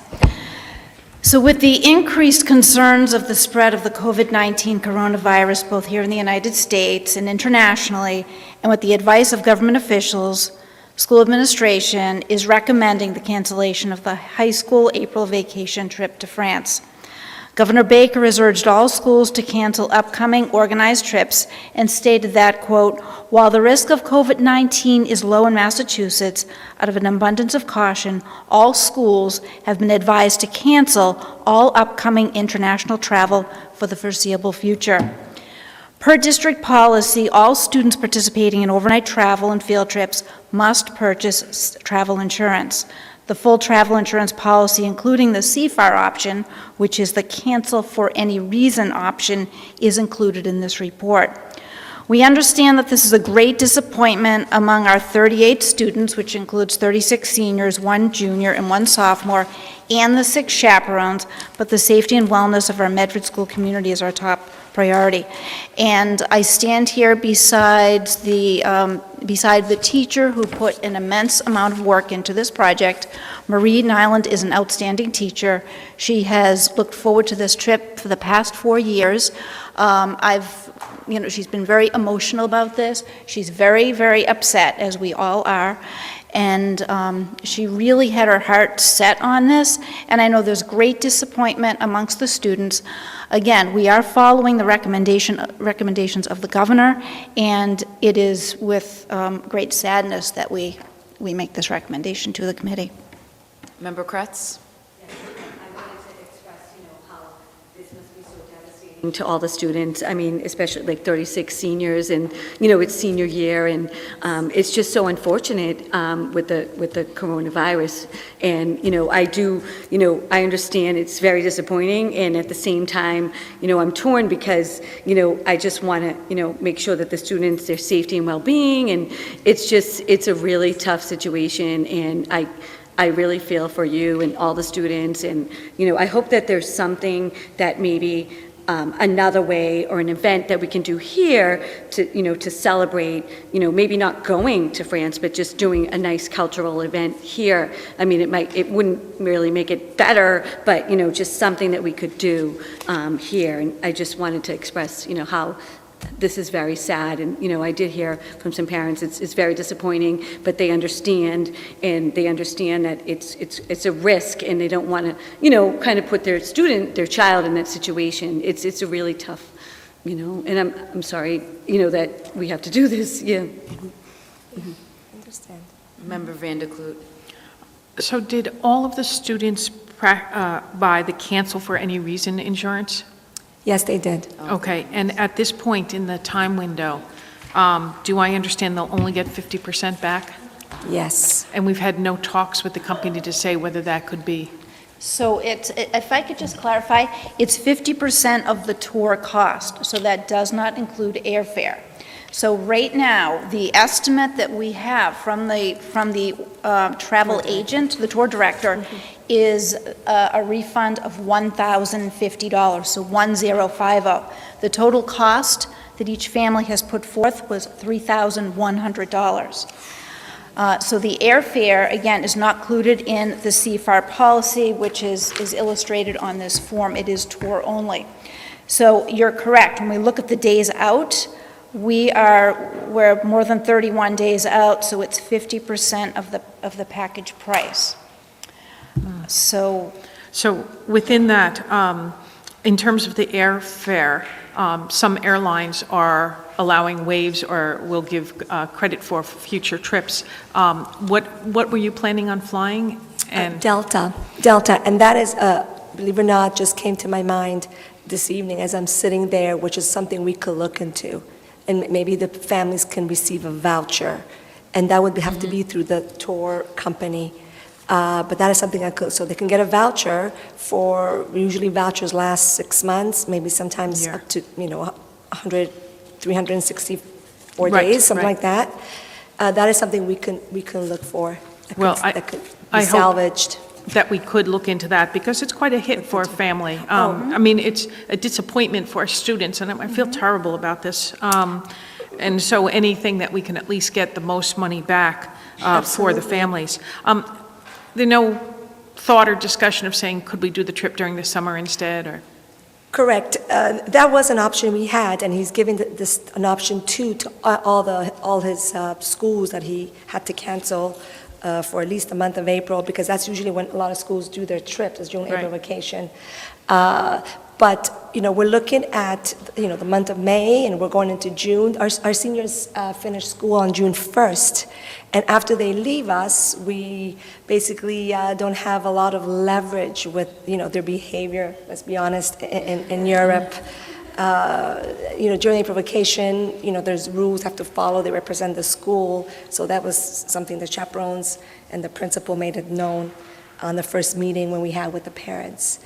And then my next question, who would want to chaperone after the summer? Like which staff wants to take their summer with 36? And of course, another big blow is that these were seniors, because if there was 5 seniors and 34 juniors, we could have gone in September.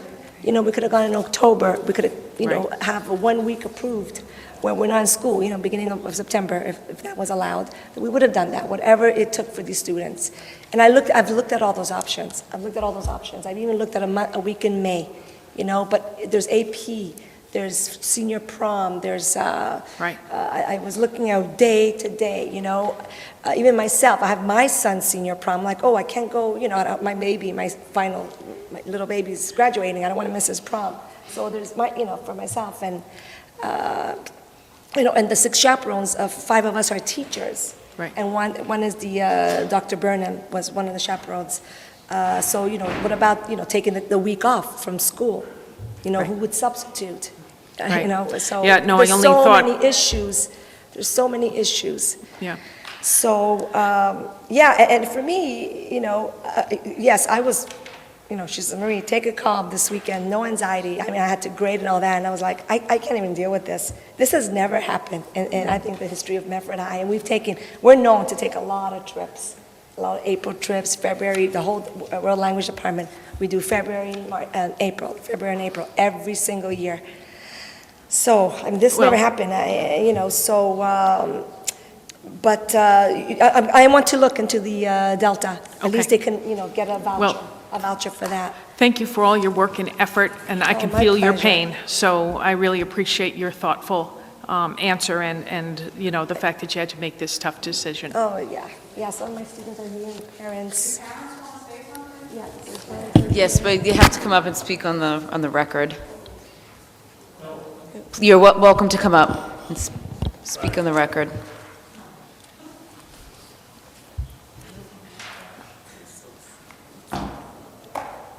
Bob Green, live up the hill, 36 Ridgeway Road. Anyways, a couple of things. First of all, I'd like to thank Ms. Riccadelli and Ms. Nealon. See, I taught with Nealon. So. Anyways, for all the work and effort they put into this trip. Now, a couple of things. First of all, I had heard, I have the travel insurance thing here, okay? Which doesn't say anything about the flight, okay, being excluded. But one of the things it does say, which has already been expressed, is the fact that it says cancellation charge from 60 to 31 days is 50% of the package price. So I was thinking, the package price would be the $3,100, which would be $1,550, right? Which I didn't like anyways. But now it's down to $1,050 because I guess the flight isn't included. I don't see anything on here about a flight. Okay? It just says land package. Air non-refundable. Okay, I finally found it. Okay. All right, so basically what's happening here is the following. For $3,100, we'll get back $1,050. Okay? And my concern is this. I mean, obviously, because of the safety of the children, you have to vote it down. I know that. I agree with it. My whole thing is, how can we get some money? If it was me myself, I'd call their bluff. Because, no. What I'm saying is this. When it comes to April, how do we know if there's even going to be flights going out there? Right. As of today, there were 1,000 people infected. You can look it up. It's like 969, 1,000, okay? I'm a mathematician. I round. Anyways, 16 people dead. I'll bet you within another month, unless something happens, it's going to get much worse. And if it does, okay, they're getting off easy. Because thank God we're not going to send our children, because thank God one of them isn't over there and has to be quarantined. What would they have done about this? We're saving them money by canceling.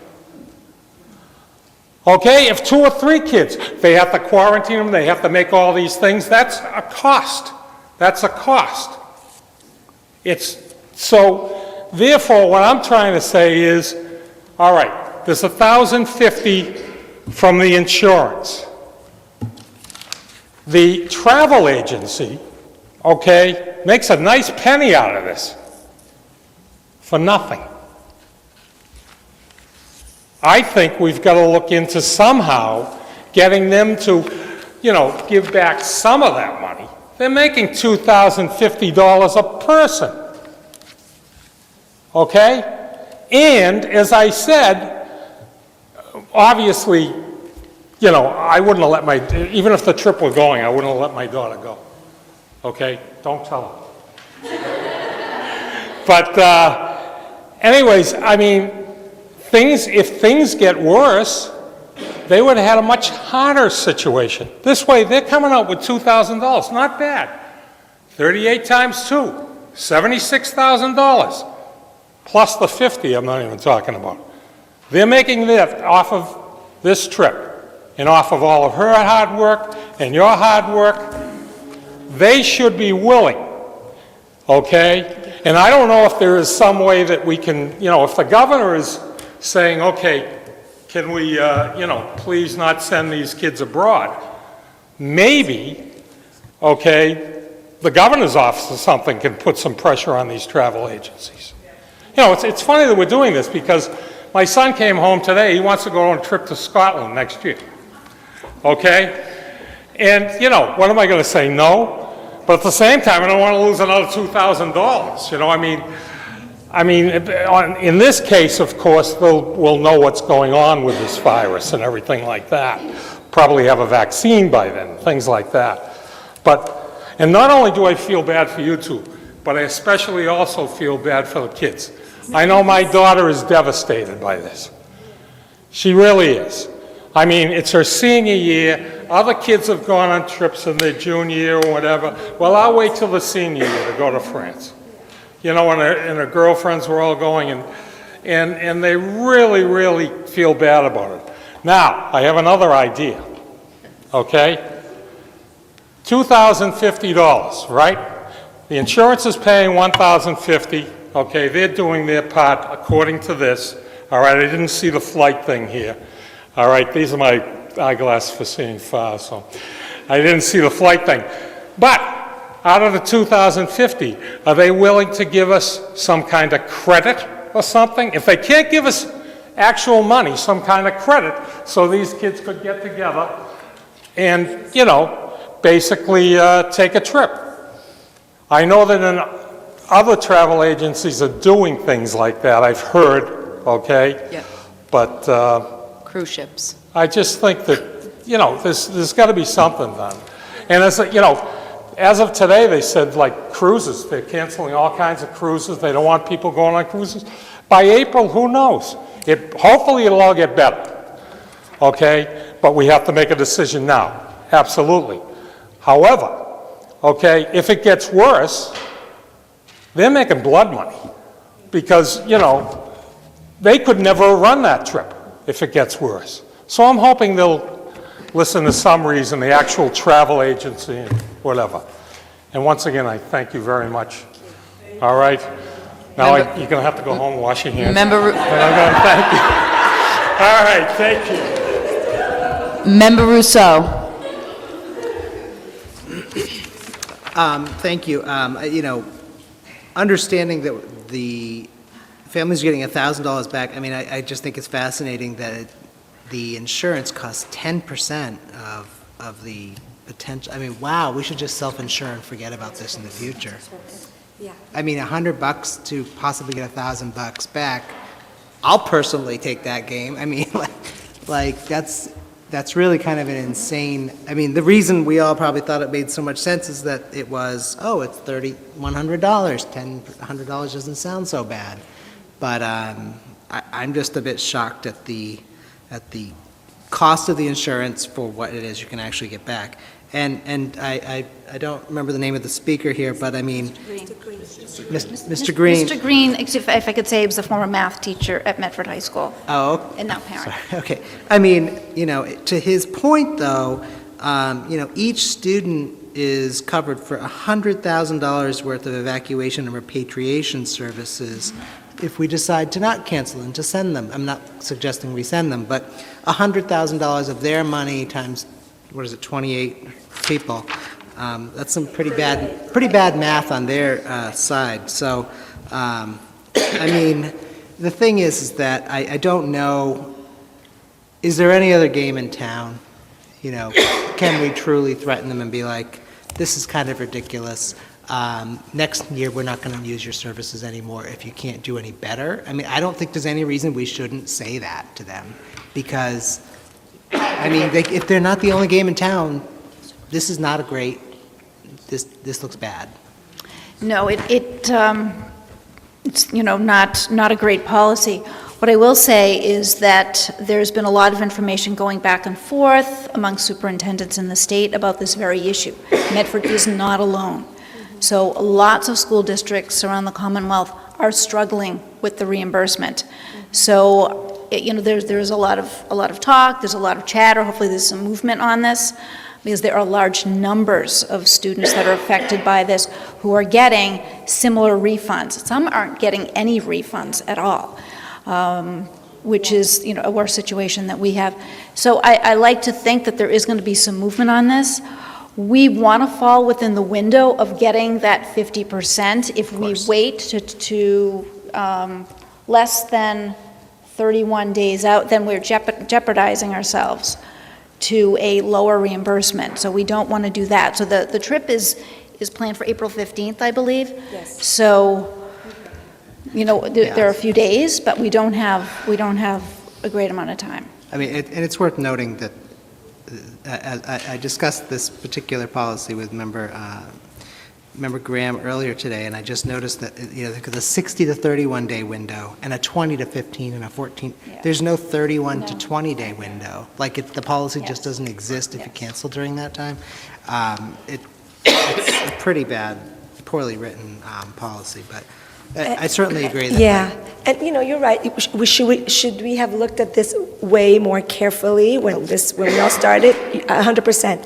But something like this has never, ever happened, and we've taken so many trips. I even used Educational Foundation, the EF. Like you said, there's so many other companies, and they have the same, believe it or not, the same policy. And we went with the company that offers the best service with the least money. I've traveled with them for Italy, and they were so fantastic. And I also went with EF, and it wasn't as the kids weren't getting as much for their money, and that's why I went with this. But you're right. Like, for example, getting insurance for the airplane. I do that when I travel. So right now I have a voucher that's expires July 31st. So maybe I'm going to work on that in the next few days and call and see if Delta can just give them a voucher. Well, not give the money back. You know they won't do that, but they'll give a voucher, so I'm going to try for that. This is just an idea. So going with what Mr. Green said about, calling their bluff, and maybe what we could do is make the official cancellation date a few days from now, which... The only thing I was saying about calling a bluff was me, myself, I call a bluff. But, I wouldn't send my kids over there, I wouldn't send these kids. No. I'm just saying, what I'm really saying is, look, all you have to do is, if we could call them up, okay, we got two issues here. The insurance we get 1,000 out of, okay. It'd be nice if they give more, but maybe we could get more, I don't know. Considering the circumstances, okay? But unfortunately, in a lot of these things, I'm leaving on Wednesday for California, okay? I have two grandkids, I gotta see them, I haven't seen them in 8 months. So I'm going out. And, but I looked at the policy to see the cancellation. It actually says in there, no pandemics or epidemics. It says it right in the policy. All your regular airline things. Okay. Getting away from that. We have 1,000 with the insurance. Delta, what's the flight, 1,000? 1,100. 1,100, okay, so that's where the 1,100 comes from. If we get a voucher for that, some kind of voucher, that would help, okay? That would help. If we get a voucher, that would help. Now, Ma'am, you can come. We have to speak through the chair. Because we had to get everybody at once. Mr. DeLeva, you've got to speak through the chair. Yeah, I'm sorry. Sorry. Would you like to say something? Would you like to come up? the only other thing I said, then that leaves 900 left. Are they going to make so the tour agency is going to make 900 apiece off us? I don't know. I don't know how that works. I think we can maybe give our superintendent some authority to, through a vote, to try to work on these things. I'd like to vote to cancel, yes, I agree with them 100%, okay? At least get the 1,050 back, but I think there could be a travel voucher in the future from Delta. Delta, yes, I think we that will try to would look be into that. reasonable, given and it's it's goodwill. Mm-hmm. Goodwill helps in a time like this. I mean, I know a lot of people, aren't going to want to lose $2,000 with their kids going to college. Yeah, we can give her that. And those people have retirement things. Those went down today too. So We do have a school attorney. let's let the other members ask their questions, and we will All right, probably give the let's superintendent get the some other authority. people to Member Graham. Member Graham. So I just had a couple of questions. On the airfare topic, it's more complicated than just how you might buy a regular flight, because if you bought a regular flight on Delta, there's a $200 change fee. You can personally use that ticket going forward. But a lot of these tour companies go through a consolidation process, and it like radically changes what your ticketed options are. It could be good, it could be bad for us, but there's some like digging under the covers that needs to happen with the tour operator to understand what those implications are, because they may well be quite different than what the commercial airlines are saying. Right now, what they're saying is if you buy a ticket right now, they'll be super flexible with you going forward because they want to take your money right now and not have sales come to a crashing halt. But they aren't allowing people to cancel trips right now and receive refunds on stuff that has been booked in advance. So there's a lot of nuance in that flight stuff that we would probably need to work out. I found this policy incredibly confusing. I had to work really hard to understand it, so I would like for us also as a committee to revisit our field trip policy and talk about the kinds of information that has to go home to families so that everyone is really, really clear what the insurance means. For example, the report says that this insurance is required, and on the form it says that cancel for any reason is an option. So is it an option or is it required? I understand that forms may be different, but I just want to make sure that the information that we're sending home to families proactively is clear, and it's clear that it's not clear because there were questions tonight about that. But I also, I do support the notion that we need to talk to the Attorney Greenspan and understand what those options are and really think about the best course of action for our families who, this is a lot of money to lose. And a lot, there's huge benefits to going through tour companies, but this is sort of one of the downfalls of going through tour companies. Like if you just booked a hotel, many, many times you can get out of it, especially this far in advance, but once you're inside a tour company's package, it's very, very hard to decouple. So I think we really need to have a lot of conversation with the tour company.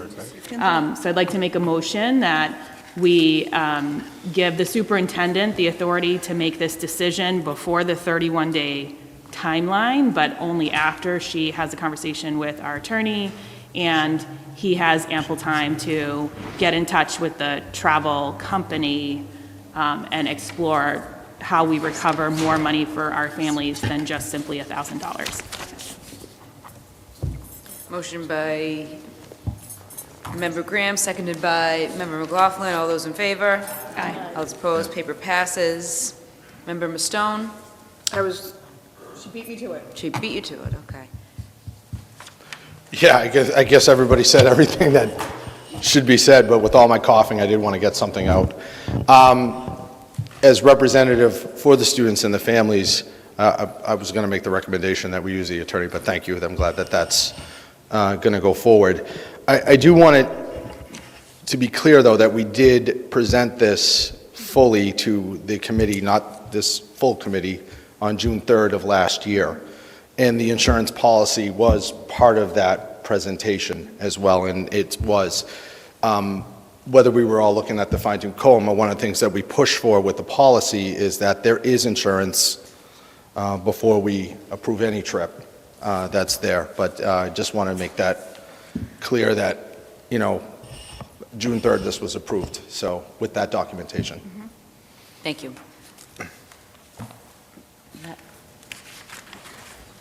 So I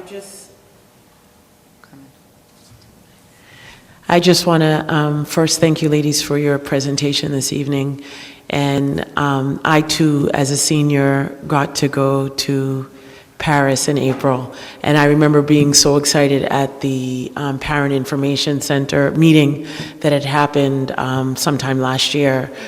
But at the same time, it's very unsettling to see how the illness is spreading at such rapid rates, especially right now in Italy and in different parts of Europe, that we do have to operate on the side of caution to keep everyone safe. But what I can assure you, not only with what the motion that did go forward, but we are going to do our due diligence, and Assistant Superintendent Dr. Cushing talked about also wanting to notify our delegation to see if they can put forward some legislation to find ways to get greater compensation for families, because it's not only Medford, it's the entire state. And again, where Dr. Riccadelli made reference to the supers listserv, to see all of the districts with all of the European countries that students were going to travel to next month, and that they're all, almost all of them have been canceled. And then with the recommendation of the governor, that we can't ensure what could happen once you get there. But I can just assure everyone that we're going to do our best to try to get more back for our students, and we will take up that conversation, that battle with Delta as well. And hopefully if the delegation can support that movement, that it won't only be Medford as a beneficiary, but our surrounding communities that are all in the same exact situation. Thank you. Member Rousseau? Thank you. I just wanted to, you don't need to step here for this, but I just wanted to really point out that this doesn't impact all families equally, and that if we had a no-fee school system where what we considered part of our education was actually covered by the taxpayers, that this whole situation would be a very different situation. We would all be mourning the loss of the experience, and that would be the end of the conversation. Instead, we are in a situation where some families are probably very unhappy to have lost a couple $1,000s. Other families may well have worked an extra job, given up weekends for a year to find this money. So it is not impacting all families equally, and I think it's important to really call that out. I'm assuming that not everybody that is going has, a $300,000 household income. And I'm not saying if you do, this is no big deal either, but I just think it's important to note, we make a lot of stuff that we consider part of our education fall into families, and when stuff like this happens, it is even more, it's like pouring salt into the wound of some families. So I just want to be clear that families that this is really hurting from a financial perspective, that you are not unseen. Thank you. Member McLaughlin? Thank you. I wanted to offer my condolences. I'm sorry. I know what a drag that is, and that real first taste of disappointment that you get as a young person is so, palpable. It's just really sad. I'm sorry for that. I also wanted to ask, from your perspective and from the superintendent's perspective, whether a letter from the school committee also expressing our disappointment in both the travel policy and the airline, and also how this is affecting our students, and also the cost benefit that we're saving, really, included in that letter, whether that might be helpful. Absolutely. As a matter of fact, that would be absolutely fantastic. Thank you for bringing that up. Okay. Thank you. I make a motion that we provide a letter from the school committee as well, supporting any remuneration we can get from these agencies. And I know that the superintendent is going to be charged with that, but I think also having a collective voice from the school committee and letting folks know. And then I wonder if there's an opportunity. I know that folks said that the superintendents across the state, Dr. Riccadelli, you were saying, are talking about it. So maybe there's an opportunity to also address the Mass Association of School Superintendents and ask if they would collectively be willing to write a letter to, as a whole, either to Governor Baker or to the travel agencies, so that we're supporting each other in this movement, because it is a lot of money. Yeah, it really is. That's good. Before we call the roll, President McGilvery? Harry McGilvery, 4 Piedmont Road. I'm in the middle of my shift, but I came up because I heard what was going on. Obviously, my family's going to be out upwards of $2,000 because of this. I would expect this elected body to make sure that this never happens again, to any family in this city, that's a lot of money. I got one in college and I have one going to college. Being out $2,000, I'm not happy and I don't think this is acceptable. I get what's going on, but if the governor of Massachusetts is canceling or, ordering people to cancel these trips, I think that the Attorney General's office should step in and do something. Mr. Green said that company's making $72,000 on this. That's outrageous, and I expect this body, going forward, to not do business with that company. Yep. And to think about this a little bit more carefully going forward, because that's not acceptable, losing that kind of money. Thank you. Thank you. So I made a motion to write a letter from the school committee to the Second. travel agency, to Delta Airlines, Yep, and before to others. Before we take the motion? Hi, sorry. my name's Carla, 6 Benjamin Circle. I just want to say that on behalf of a lot of my friends that are going on this trip, myself included, I had to pick up a lot more shifts at my old job. I had 2 jobs actually for a little while, and it's just very frustrating and upsetting to see that thousands of dollars, I know I split it with my parents, but some of my friends, their parents can't even afford it, so they themselves have been raising this money for over a year. We have all been waiting since our sophomore year, that's 2 years ago, for this trip.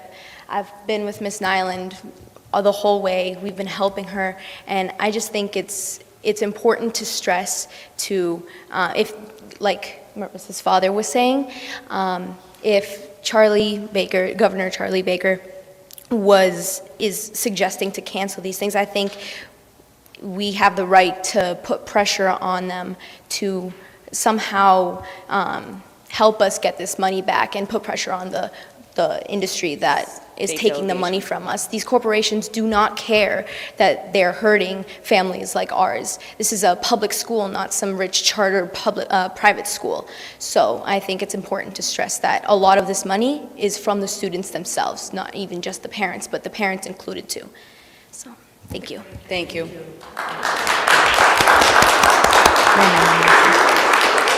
Yeah, you want another motion? I wanted to amend it. Okay, motion to amend? I wanted to amend the motion to offer students the opportunity to co-sign onto the letter if they want, if you would be willing to facilitate that. If we got you a copy of the letter and we wanted to have a signature page for the students or their families, we'd welcome that, and then we can, and I'm happy to, facilitate. I don't mean to give you or anybody else extra work. I'm happy to type up a letter and pass it along, whatever, if it's helpful. But in collecting students, so I'll make the motion to have a letter from the school committee that can also be signed by students and their families to the governor, to the airlines, and to the travel agency to try to get money back. Motion by Member McLaughlin, seconded by Member Vanderklut, amended by Member McLaughlin. All those in favor? All those opposed? Would you like to speak? Member Graham? Motion passes. I would like to make a motion that we send our field trip protocols back to the Rules Policy and Equity Subcommittee. I totally hear your point about we all weren't looking at this fine print, and there is a big difference between having insurance and having good insurance, and I feel like we're sort of caught in that trap right now. I'm not an insurance expert. You're not an insurance expert, but I think we have to do something to make sure we have the right guardrails in place so that an actual insurance expert can help us weigh the pros and cons, or frankly, make decisions to self-insure in these cases, which is another insurance option. It's, more complicated, it's a different thing altogether, but I think we really have to sort of investigate all of those options. So I'd like to send this to the Rules, Policy, and Equity Subcommittee so that they can take a look at it and come up with some solutions to be productive about this going forward. Motion by Member Graham, seconded by Member McLaughlin. All those in favor? Aye. All those opposed? Paper passes. Thank you very much. Thank you. Recommendation to approve no school choice district 2020. Second. Motion to approve by Member Rousseau, seconded by Member Mastone. Roll call has been requested. Yes.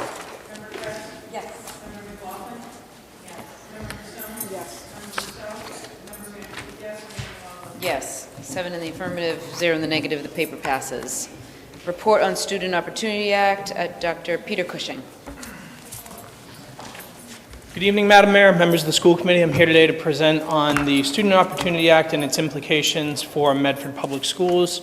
Moving forward, if you remember, the Student Opportunity Act provides $1.5 billion to schools and districts across the Commonwealth in order to right the inequities and to close achievement gaps for those students that history has shown the achievement gaps are being closed in isolated areas. 37 of the state's districts will be receiving 85% of the funds. And so the information was released by the commissioner. February 18th was the webinar, and the plans are due April 1st. We are receiving $138,660. As part of my verbal report, I prepared for you just a quick comparison. Earlier this year, we all presented on the MCAS data, and there were certain districts that we compared to. I went back to that report, and we are receiving the minimum per student at $30 per student. Everett is receiving $768 per student for a total of $5.8 million. Malden is receiving $298 per student for a total of $2.1 million. Melrose, $262 for a total of $1 million. Reading, $30 for a total of $119,250. Revere, $1,305 per student for a total of $10.4 million. I'm averaging these at the millions, just so you know. Saugus is receiving $153 per student for $427,388. Somerville, $30, $158,520. Wakefield, $37 for $129,249. Watertown, $55 for a total of $147,516. Wilmington, $30, $96,600. Winchester, $86 for $400,375. Winchester was $86 per student, and it's $401,575. Sorry, my blurries. And Woburn is $54 per student for $241,675. While I have a doctorate in educational leadership, I do not have a doctorate in advanced mathematics to explain to you the formula on the calculations. Know this, though, that we have a great need, obviously. There are districts across the state, Brockton, my hometown of Lynn, respectively, getting $100 million and $30 million. I mean, there is tremendous need for those 37 districts. But we do have work to do in the next several weeks. We have to submit our plan by April 1st. We're going to be putting out a survey to families for them to rank order some of their choices based on, if you look at the next page, they're looking for evidence-based programs. It's not good enough anymore just to have research-based programs. What they want is programs that have been researched but then have success that's evidenced. And so these are the four main areas: enhanced core instruction, targeted student supports, talent development, and conditions for student success. Interestingly, targeted student supports doesn't have any of the bolded areas that are the commissioner's hot button issues. It's numbers 1 through 3 and then number 10 that are the areas that they're saying are priority. This is the short form packet that we would be expected to fill out. Districts who receive under $1.5 million only have to fill out a 2-page succinct. The plan should not be a comprehensive strategic plan. They're not looking for that, but we do have to open it up for public involvement and for the public to be involved in the development of this plan, even though we're receiving the minimum of the $30 per student. The key areas, also, just so that you're well aware, the 4 key commitments that were mentioned in the webinar that they want to really focus on is intentionally focusing on student subgroups, adopt, deepen, or continue specific evidence-based programs that you might be doing. And so our conversations have actually been around that thus far in the infancy. Monitor, I'm good, but thank you. Monitor success in reducing disparities in the achievement of student subgroups, and then engaging families, particularly those families representing our subgroups. And they're looking for high-quality implementation as part of this. So those are and to focus on doing a few things well. Not trying to do this huge plan, but to focus on doing a few things well. Once again, our total amount is $138,660. Sometimes I've been saying 137, but it's 138,660. All of this is available at a web link. Every single district in the state's numbers are available at a web link. If you search Student Opportunity Act at the DESE website, they have a web page dedicated to it with the 2 webinars for the short form and the long form and all of the financials that I mentioned. Thank you. Member Graham. A couple of things. I think it's also important to note that our charter school bill will increase by about $500,000 next year as well. So that $138,000 isn't going to go really very far in the big scheme of things. I didn't know, Mayor Longo-Kern, what information you've received from our state delegation, because one of the central things that I think does stand to impact Medford is one of the final measures, which was funded at only 4% of the 7-year phase-in instead of 14. So every other measure was funded at 14%, which includes special education, English language learners, and healthcare costs. But support for high needs students was only funded in the governor's budget at 4% in year 1. So it's a drastic shift down from how the rest of the equation is funded. I'm sure it's why towns like Winchester stand to make more money than we do in all of this. But I would like to know from the state delegation what they're doing to affect change in the Ways and Means Committee process as they put their budgets together, and how we can help. And then finally, I make a motion that this report be sent to the Engagement, Communication, and Strategic Planning Subcommittee for further work in support of the submission, and as importantly, the requirements around having a plan for engaging families across the district, which is critically important. Motion for approval by Member Graham, seconded by Member Rousseau. All those in favor? I know they asked to take motions one at a time, so do you have a question on this before you vote on it? Okay, Member McLaughlin. So moving this to the subcommittee for engagement, we know that it's March 9th.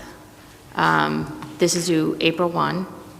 We have a timeline of getting our whatever family and community engagement we're able to achieve between March 9th and our next school committee meeting to have this to have this report approved before it's sent to DESE, right? So what are those school days? So what's that? Our next meeting is the 23rd, and so what are the school days? So from 10 days. So we have 10 days to meaningfully engage the community with our stakeholder groups that are our most high-need stakeholder groups. So our English learners, our individual families of children with disabilities, and our economically disadvantaged students. I'm just asking, do people really think that that's meaningful engagement for those stakeholder groups? So we're going to make it as meaningful as we possibly can. We have been, first of all, the guidance coming out of the state was delayed. The Mass Association of School Superintendents even said, it was supposed to be on this day and it'll be out. It was only a few days later, but then the webinars and various things. And given where February vacation was, the last school committee meeting, essentially there was 6 weeks to begin with, if that. But I do want to make sure that we are focusing on that family engagement piece. I think getting the survey out tomorrow, Wednesday, sorry, it's been a long day, Wednesday morning at the latest, will go a long way to providing families an opportunity to engage in that manner, and then also reaching out to specific stakeholders through the various organizations that there are, will help us build that. DESE did also say that while the plan has to be submitted on April 1st, if there's cohesive work in the subcommittee, that the full vote of the school committee can come after the April 1st deadline.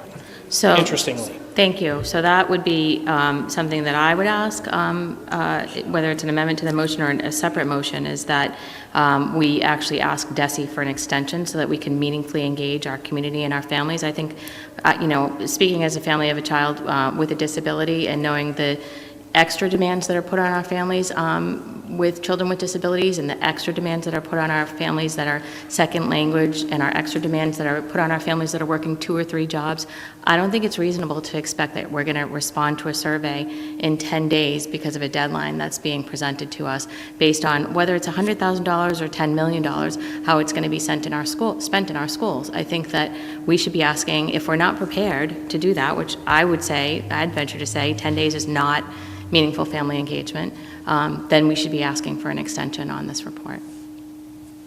That's the motion that Motion for an extension on the report? Yeah. I'm not even sure if that's even an option. So, Member McLaughlin, I don't have a problem reaching out to DESE, but based on the fact that they gave a clear expectation that they want us to do the short form, and the amount of money that we have been allocated, which is probably the equivalent of 1 FTE plus professional development, I do not see DESE granting an extension for the amount of money. If we had received millions, I could see DESE saying, yes, you need more time for that. The amount of money that we have received is truly such a small amount that we have been kind of scratching our heads to say, like, how can we realistically use this amount, which is going to decrease over the next 7 years? So it's not even going to end up being the same exact amount every year. In terms of community engagement, I embrace and I welcome community engagement, but the community does need to understand that we are not receiving millions of dollars. We're receiving $138,660, which really doesn't yield that much for us. I understand, and I respectfully have to say that, when we're talking on the other side of the budget and we're talking about $130,000, everybody's talking about how much money that is. And whether it's in comparison to a school district that's getting $10 million or us that are getting $130,000, it's still $130,000 that families should be engaged in about how it's being spent in our community. And I think it has to be meaningful engagement. And I have to say, that I don't find this meaningfully engaging families. And I think that it's reasonable to say that we have some work to do on family engagement as a whole, which is why we have a subcommittee on community engagement, and that, I'm happy to be a part of, and I think that this is work that needs to be forward. But I think that this body needs to think a little bit more thoughtfully, respectfully, about how we can really expect to engage these marginalized families within a 10-day deadline.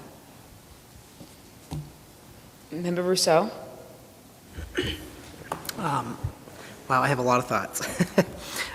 One, the Student Opportunity Act provides no opportunity for extensions. It also provides no consequences for failure to submit your form on time either.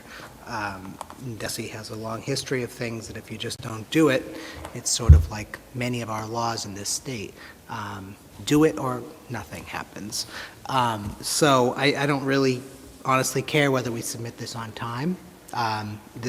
From a purely practical perspective, we cannot develop a family engagement plan and figure out how to reach out to our marginalized communities in particular, which we've never been able to successfully do in this city, and I don't just mean the school system. We cannot develop that muscle in 10 days or even in a year. we have to spend money, whether it's creating an office of community and family engagement or whatever it is, and spend a lot of time, money, and people on the ground to develop that. It does not happen because we want it to happen. It happens because we take actions to make it happen. And I honestly don't think that because we're going to get $380,000 or $370,000 less from the Department of Ed next year, that we're going to use that, which is the real, the total number is going to be less next year, not more. And figuring out how we're going to spend $138,000 when we're really going to have 300-something thousand less is a weird it's just a mind game. I mean, I'm not interested in how we're going to spend that $138,000. I'm interested in what we're going to cut to make up the 300-and-something thousand, which is what I think we should all be talking about. We aren't going to do better family engagement, and we aren't going to close any achievement gaps with $300-and-something less $1,000, which is what's going to happen. So I just feel like this administration, our central administration is, they can only work, there's only 24 hours in a day. And we definitely have to improve family and community engagement, but I don't think 10 days is the time to get it done. I think we do I'm terrible with analogies, but, one of those, we just give it a best try. And clearly, since DESE has set up this short form and said, don't fill it with lots of stuff, they get it, that $30 per student, which is really not what we're getting because we're losing so much more money, isn't enough to do anything, and they don't expect us to do anything. So I'm just not, we should be very concerned about parent and family engagement, but that has nothing to do with Student Opportunity Act in my mind. Member Graham. I agree that there's not enough time for any of this. But one thing I do want to mention is that one of the central questions we're asked in this plan is, what is our plan for ongoing engagement? And I don't believe we have one, and that is someplace we could start. So what we could do between now and April 1st is draft a plan. It does go on to say that they are specifically wanting us to engage organizations that represent some of our marginalized families, our PTOs, our CPAC, our English Language Learners PAC, Title I, so they're teachers, so there are some specific people that I think we could reach out to between now and April 1st to start to have the conversation. And if we've started to have the conversation, surely we can write a paragraph that talks about what our ongoing plan is, with the notion across this room that it is just the starting point. But you're right, like we cannot meaningfully engage people we've never successfully engaged before in 10 days, or even in 20 days, to be honest. Yeah. Like this isn't a March problem or even a January to March problem.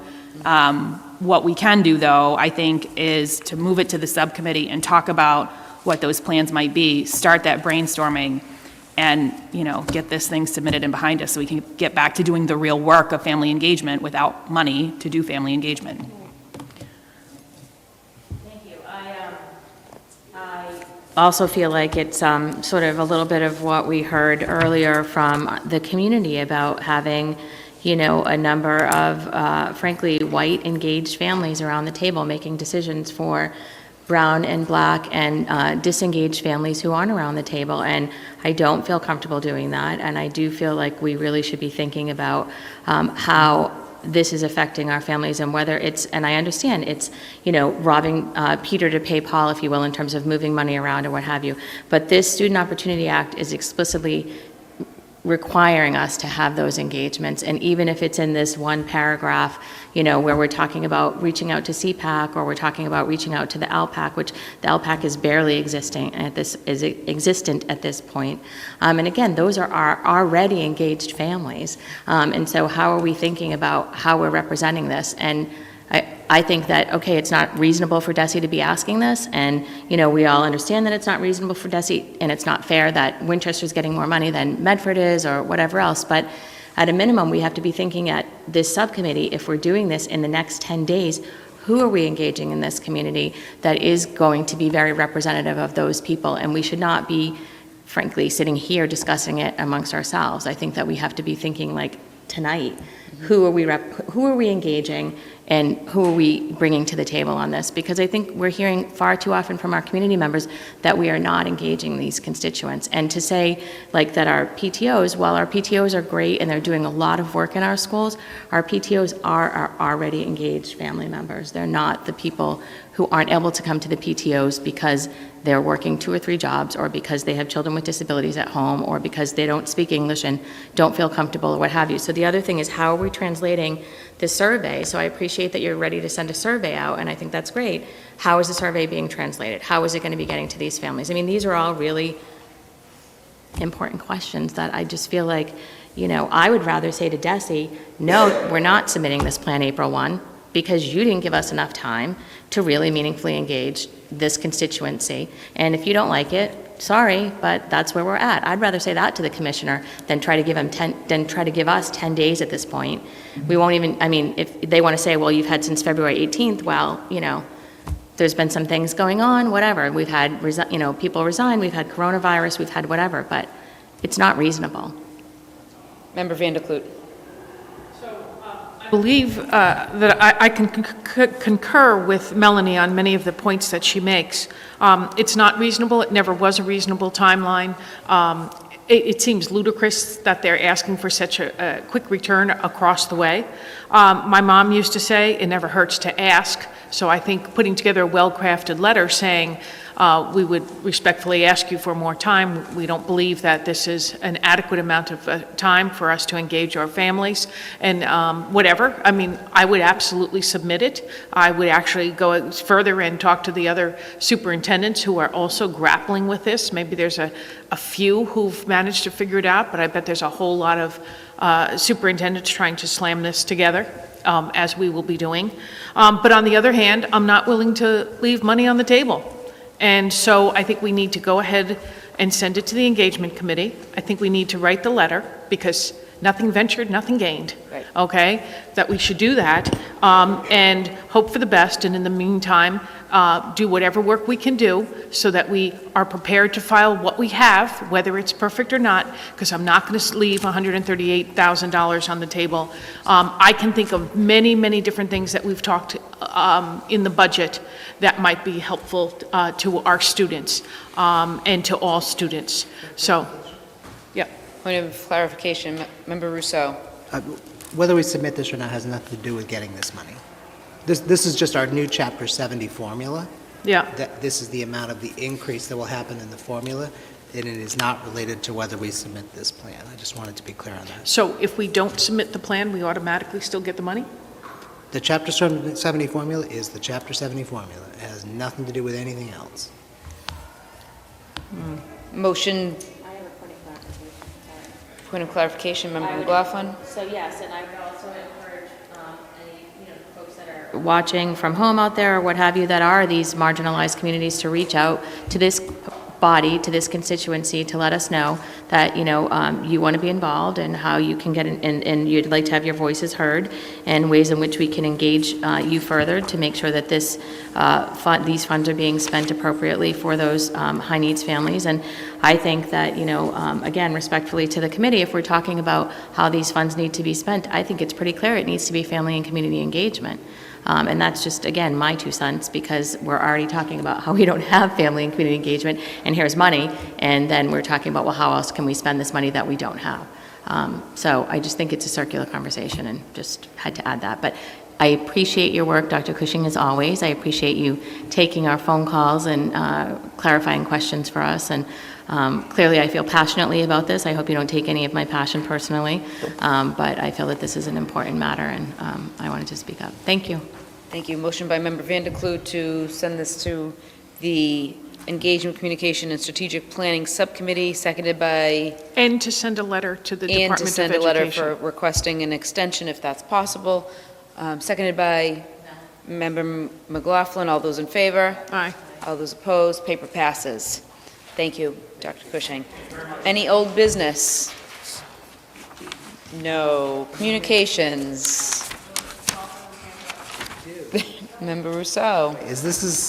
I apologize, this is new business. Correct. I'm- So no I'll wait. old business, any communications? Nope. New business, school safety procedural update. Nothing. Nothing. table it, I will table that. Member McLaughlin, motion to table, seconded by? Member Vanderklut. All those in favor? All those opposed? Paper is tabled. Status of outstanding reports. Member Rousseau? Oh, I apologize, I actually have to wait because we didn't approve the ad hoc report procedure tonight. So at the next meeting, I will actually suggest that each of these gets kind of wrapped up into the procedure that we have if we adopt it, so we can get this list into something we can actually wrap our hands around. Okay, so next motion to time. table? Motion to to table by Member Rousseau, seconded by? Member Mastone. All those in favor? All opposed? Paper is tabled. Number 3, under new business, the function of the Medford School Committee 2020 to 2022 document Motion to table. update. Motion to table by Member Rousseau, seconded by Member McLaughlin. All those in favor? Aye. Paper is tabled. Got to update it. Offered by, okay, be it resolved that a playground advisory committee shall be created to oversee the completion of work associated with 3 CPC grants related to the Columbus and Brooks Playground repair and resurfacing and the McGlynn School Design Study. The work will include collaboration and review of the RFP for the McGlynn Design Study and the execution of the study. The advisory committee will also view all 4 school playgrounds and make recommendations regarding increased accessibility of playgrounds to all students to be completed within the existing scope of funding or provided to the school committee as additional recommendations. The advisory committee shall provide a preliminary update to the school committee no later than June 1st and then quarterly thereafter for up to 1 year from the date of creation or sooner if work is completed. Dr. Peter Cushing will issue a call for interested applicants and recommend members for the Playground Advisory Committee to the school committee no later than April 6, 2020 at the school committee meeting. The Playground Advisory Committee will include school administrators, at least 1 parent from each elementary school, and individuals with expertise in inclusive play and play spaces, offered by Member Graham. Member Graham, would you like to say anything else on that?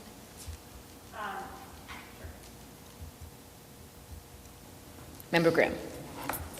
So one of the things that I'm thinking about in terms of the timeline, I know it's tight, but we have a really short window of time and opportunity to mobilize, particularly on the Brooks and Columbus play spaces, so that those can be ready to be acted on this summer when kids are out of school.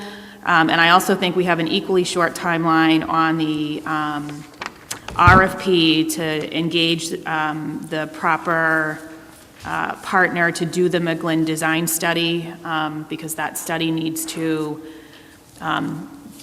be sent out to RFP. We need to select a bidder. That bidder needs to be engaged. They need to do their work.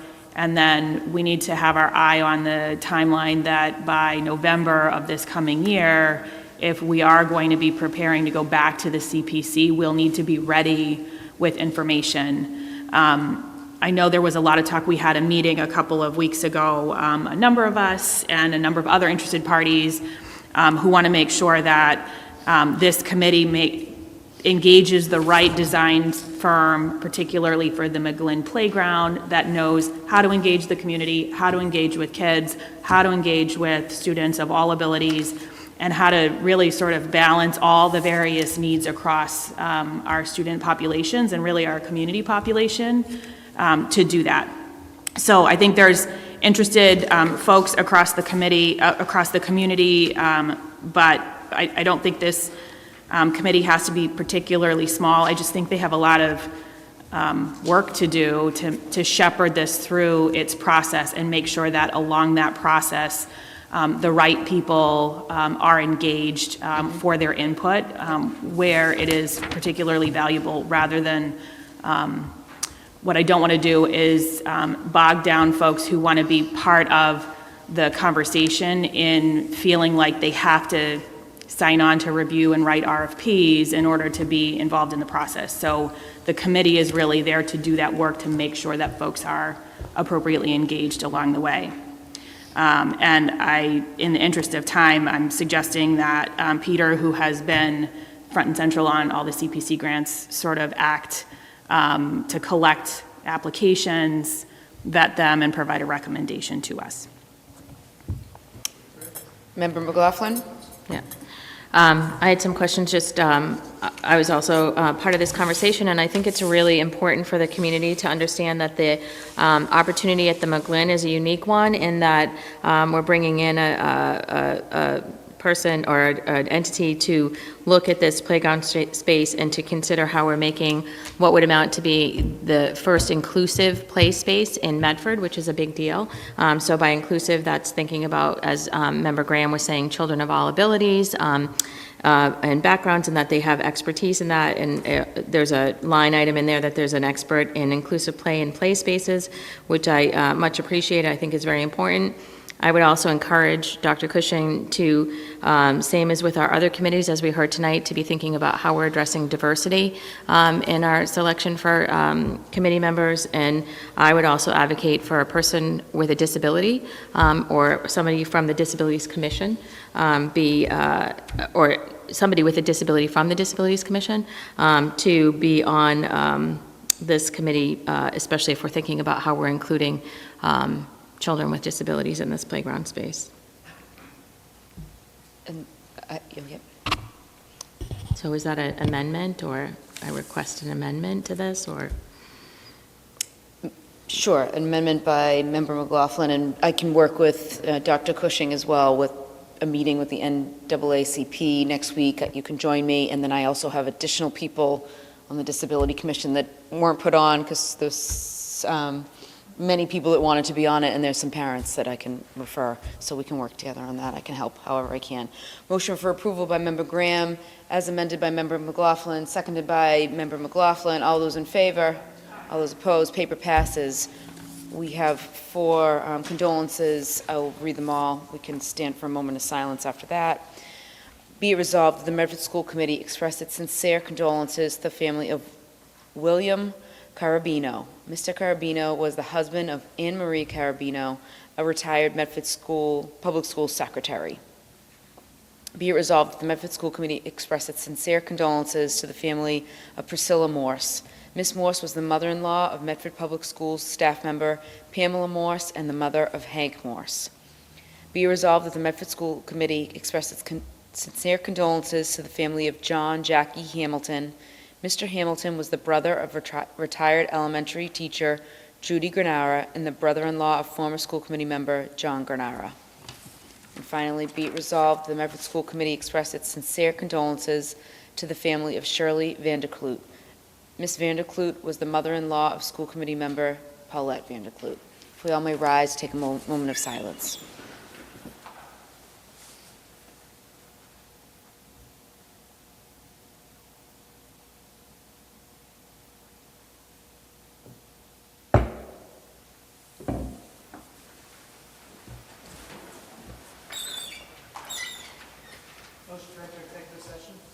Yes, negotiations and legal matters. Our last 2 matters of the night will be dealt with in executive session, and we will come out of executive session in room 207 and adjourn from there. So we will not be back before the podium tonight. Motion by Member Rousseau, seconded by Member Graham to enter executive session. All those in favor? All those opposed?